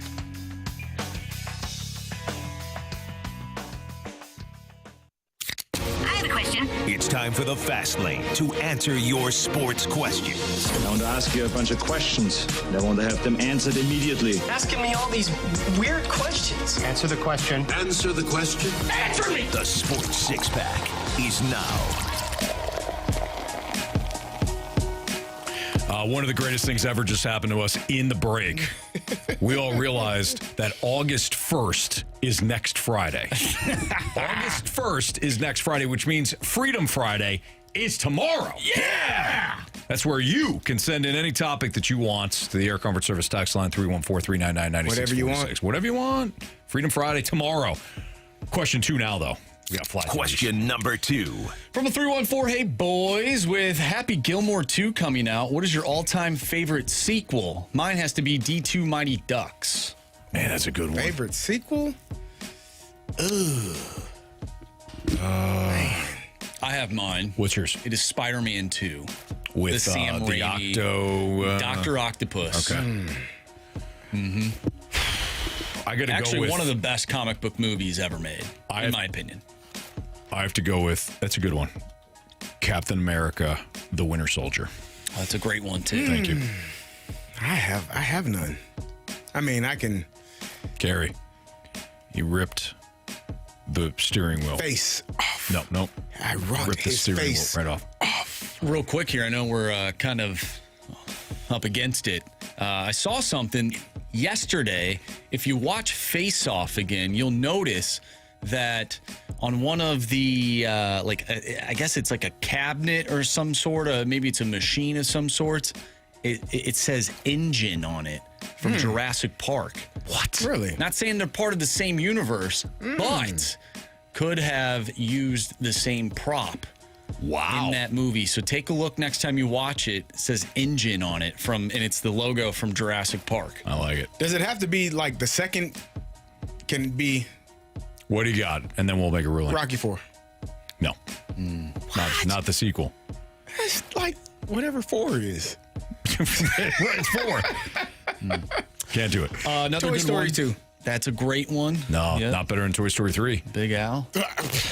You can't Alice use that Toy one. Barn. I know. But I'm saying Toy Story 3 is better than Toy Story 2. It's not even close. Empire Strikes Back from the 618. It's a great one. Godfather 2 is the one that everybody typically likes. Terminator 2 Godfather 2 also a is really good one. T2 is a really good one. When he kind of melted into that. Have you seen this boy? Oh, The Dark Knight. Man, that's The Dark Knight is a great one. That would be the Joker one. Oh, yeah, that's what I meant. Yeah. Son of a bee. Hey, let's stop there. Son of a bee. Yep. Okay. Nice. Oh, Blade 2 is pretty good as well. Wesley Snipes. Ryan Reynolds. You forget that he was in that. Was he? He was in the Blade. Yeah, he was in the Blade trilogy. Question Wasn't it number trilogy? 3. Yeah. Well, I think the third one's called Blade Trinity, if I'm not mistaken, but it was it's the the Blade third. trilogy. Yeah. From 314, just had my first child, a baby boy. Hey, congratulations. Heck yeah, This is from congratulations. Bub, by the way. What should be the first sports equipment I should give him? Ooh. I would say hockey skates. I was going to say skates. Yeah. You and Jamie often talk about you need to be skating by 2 or 3. Mm-hmm. Clearly, not 43 or 44. No. Not great. Yeah, hockey skates. If you do intend for your child to be a hockey player. Baseball glove, you can never go wrong with that. The only problem with that is you don't know if he's righty or lefty. True. Killing's a Bat. lefty. Lefty gloves are hard to find. As a youngster? Yeah. I would say skates are you good. might have an idea there, Anthony. Might be an untapped market you can get into. Lefty gloves. For toddlers, for children. Yeah. For, 3 through, 9. Good call. $1 million idea. Let's do it. I'm sure nobody's thought of lefty gloves. Said it on air. Yeah. So it's not ours anymore. Yeah. It's everybody's. Question number 4. This one comes from Marsh's college program, a.k.a. Chester. Bigger chance to happen. Saquon gets 2,000 rushing again, or Justin Jefferson sets the wide receiver reception record? Saquon. Say that again, please and thank you. Sorry. Saquon, 2,000 rushing yards, or Justin Jefferson sets the wide receiver reception record? Saquon. Which is what? I don't know. I would more so say the yardage. Yeah. I'll go with Saquon, too. Because if there's going to be a record by a receiver, it's going to be by his teammate, Jamar Chase. No offense to Justin. Oh, his former teammate. His former teammate. I mean, once you're a teammate, you're always teammate. It's like I wouldn't call you a former teammate if I no longer worked here, right? Still my teammate. Yeah, that's true. Still my brother. Well, brothers, I would say. Yeah, I wouldn't say teammates. I'd say brothers. 314 says, what about the Alien movies? Yeah, very Alien good. Solid. 2. I mean, listen, I feel like we've given a lot of solid answers there. All right, is that it for us? Yeah, we're pretty up against it here. We didn't do well with the clock in this 5 o'clock hour. There's no doubt about it. But we had a lot of fun. We did, yeah. Shared some laughs, cried a little. It was fantastic. We talked too much about men's league baseball and the Rams. Yeah, well, definitely the Rams. But sometimes you got to get that stuff out. Yeah. All right, we'll wrap up the show next on 101 ESPN.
Well, it's not a Miles Michaelis night, but it can still be a great night at Underdog. Underdog Champions game, really fun to play. I typically like to load up on some higher or lower stats when Miles Michaelis is on the hill, specifically for the other team. But look, you got baseball action. You got Cardinals, Padres tonight. I think Sonny Gray winds up having a good night. And even if he doesn't, he's typically higher on his strikeout total. So give me higher on Sonny Gray's strikeout total.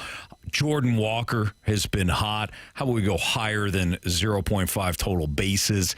If you want to mix in somebody else, too, from the Padres, you can. How you want to play is up to you. But Underdog, it's fantastic. It's just pick a player or a couple like I just did, decide whether or not they're going to go higher or lower on those stats. If your entry is correct, you can win up to 1,000 times your money just by playing Underdog Fantasy, which is located or available right now in Missouri. Download the Underdog app, sign up with my promo code, which is Anthony, to unlock a special offer of up to $1,000 in bonus cash when you make your first deposit. Again, that promo code is Anthony at Underdog. Must be 18 plus and present in Missouri. Terms apply. See underdogfantasy.com/web/deposit-match-terms. Concerned with your play, call 1-800-GAMBLER or visit www.ncbgambling.org.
If you missed anything from today's show, you can always download the podcast available at 101ESPN.com or your Dobbs Tire and Auto Center's 101 ESPN mobile app. All the podcast, of course, brought to you by Shave Door Company. Time to find out what everybody learned today. Carey Davis. I learned that men over 40 still throw 80 miles an hour in men's league baseball. And I don't want any parts of it. All right, fair enough. Okay. Softball, please. Marshy. Thank you. Anthony, I learned that you are keeping track of your macros and your micros and your expected sodium levels and your expected carb intake. Yeah. You know? Well, it's important. Your macros, of course, are your carbs, your proteins, your fats. You take a record of your miles per hour, your exit velocity when you're on the treadmill. No. I don't even run on the treadmill. Oh. Yeah. I just walk. I don't even do that. Really? Good you walk on the incline? Oh, yeah. Nice job. 15. Oh, you do 15. 3 miles or 2.5, 2.5 to 3. My shins would split. Nah, it's good for you. I do 13. Lose the weight. I need to bump those numbers up. Get up to 15. 30 minutes. Good for you, CD. Nice job, man. Usually very tired when I'm sure. The thing that I learned today was that Carey was the one to inform me of this. not all adults ice skate. It's very true. And most football players don't. Very true. That's what Carey said. Yeah. Some people. Some people, he goes, like me. Some like me, yeah. Some people. Like Carey. Like me, don't ice skate. So, like, football players that are adults don't typically ice skate. And people like me. Yeah. Yep. And then some people, I didn't know that. like you, do. Radio host? Yeah. You're Marshy. Dads? Yeah. Just guys on the radio. Okay. Yeah. All right. Like you guys. That's a small group then. It's a bigger group than you think.